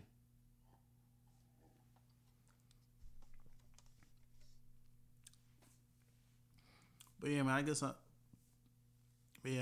I might just say my peace out right here, man. But yeah, fuck it, damn. Let's keep it real. Y'all want me to stay a little longer? I might stay a little longer. Actually, I don't think I can because my iPhone just gave me a notification that I got 10 minutes. That I got 10% left. So I don't know how much longer I can stay. You ever smash a guitar off the ground? Hell no. No. No. No. No. Listen, people who smash guitars on the ground are people who are endorsed by whatever fucking company and they have a lot of money. Me? No. These, listen, I showed them off before. But these are my babies. This is one of my babies. It's a Epiphone Les Paul Special 2. This is my baby. I would never smash this on the ground. Fuck no. It doesn't matter how drunk I am. It doesn't matter how high I am. I would never smash this off the ground. No. Absolutely fuck no. No, no, no. If you ask me in a couple years when I get endorsed by Epiphone or ASP Guitars, maybe, but no, I'm not doing that. Like, both of these guitars right here are my pride and joy. I would never do no wild shit like that. No. I'm used to RR Streets being like 4 hours. Yeah, man. Shout out to RR the Streets, man. Shout out to RR the Streets, for real. I fuck with Josh. I fuck with Kill Zero over there. I fuck with Frozen Stratos. Yeah, man, good people over there. Charge that, John. What do you mean, charge that, John? But yeah, man, before like I love my guitars too much to smash them. I paid like, here's my thing. Before I leave, I'll give y'all a history of my guitars. The Les Paul is something that I brought off of one of my closest friends, Morgan. We grew up together pretty much. I brought this off of her, and the ESP Viper I brought off one of my other friends, Will. So both of these have a lot of sentimental value to me. Like, I literally can't picture myself smashing or justifying smashing them without shattering the memories I have of both of those individuals. So that's why I keep on to both. That's why I keep holding on to both of these guitars. But yeah, man. So listen, I got 2 minutes left. Thank you guys for coming through. I'm pretty sure this stream ran much longer than it was supposed to. Probably much longer than the fucking previous stream. But for real, y'all, much love, much peace. And yeah, man, thank you guys. I'll be back next week again. Probably next week is gonna be a little more sober. I wanna mix it up, but then again, who knows? I feel like when I get my schedule going, I might have my sober streams, and then I might have my 2 or 3 sober streams during the week. And then once Friday comes, I'm going to have my Let Loose streams, which is what this is. But again, I appreciate every single one of you guys coming through. For real, much love, much peace. You guys are amazing. You know, at the end of it all, I had 4 people. You guys held that shit down. For real. Thank you guys. Like, for real. Like, this is for y'all. You know what? Fuck it. I'm going to take one more big shot for y'all, man. For real. For real. See you guys and shout to the future. Yeah, for real, man. Yo, for real. This one is for you. This one is for you guys. Yo, for real. Like, this is for you guys. For real. This is my last drink of the night. I'm gonna go to sleep. This is my last stream of the night. Yeah, for real. Much love, much peace.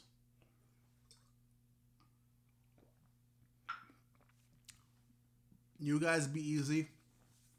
Like I said, once that laptop is in my possession, it's all systems go from here, man. For real, I love you guys. Thank you. Be easy. Be safe. If you're gonna go out, be safe tonight. I wanna hear that y'all niggas make it back home safely. Alright, man? For real. Much love, much peace. Roliver Queen out. I'm done. Peace out. Thank you for coming through.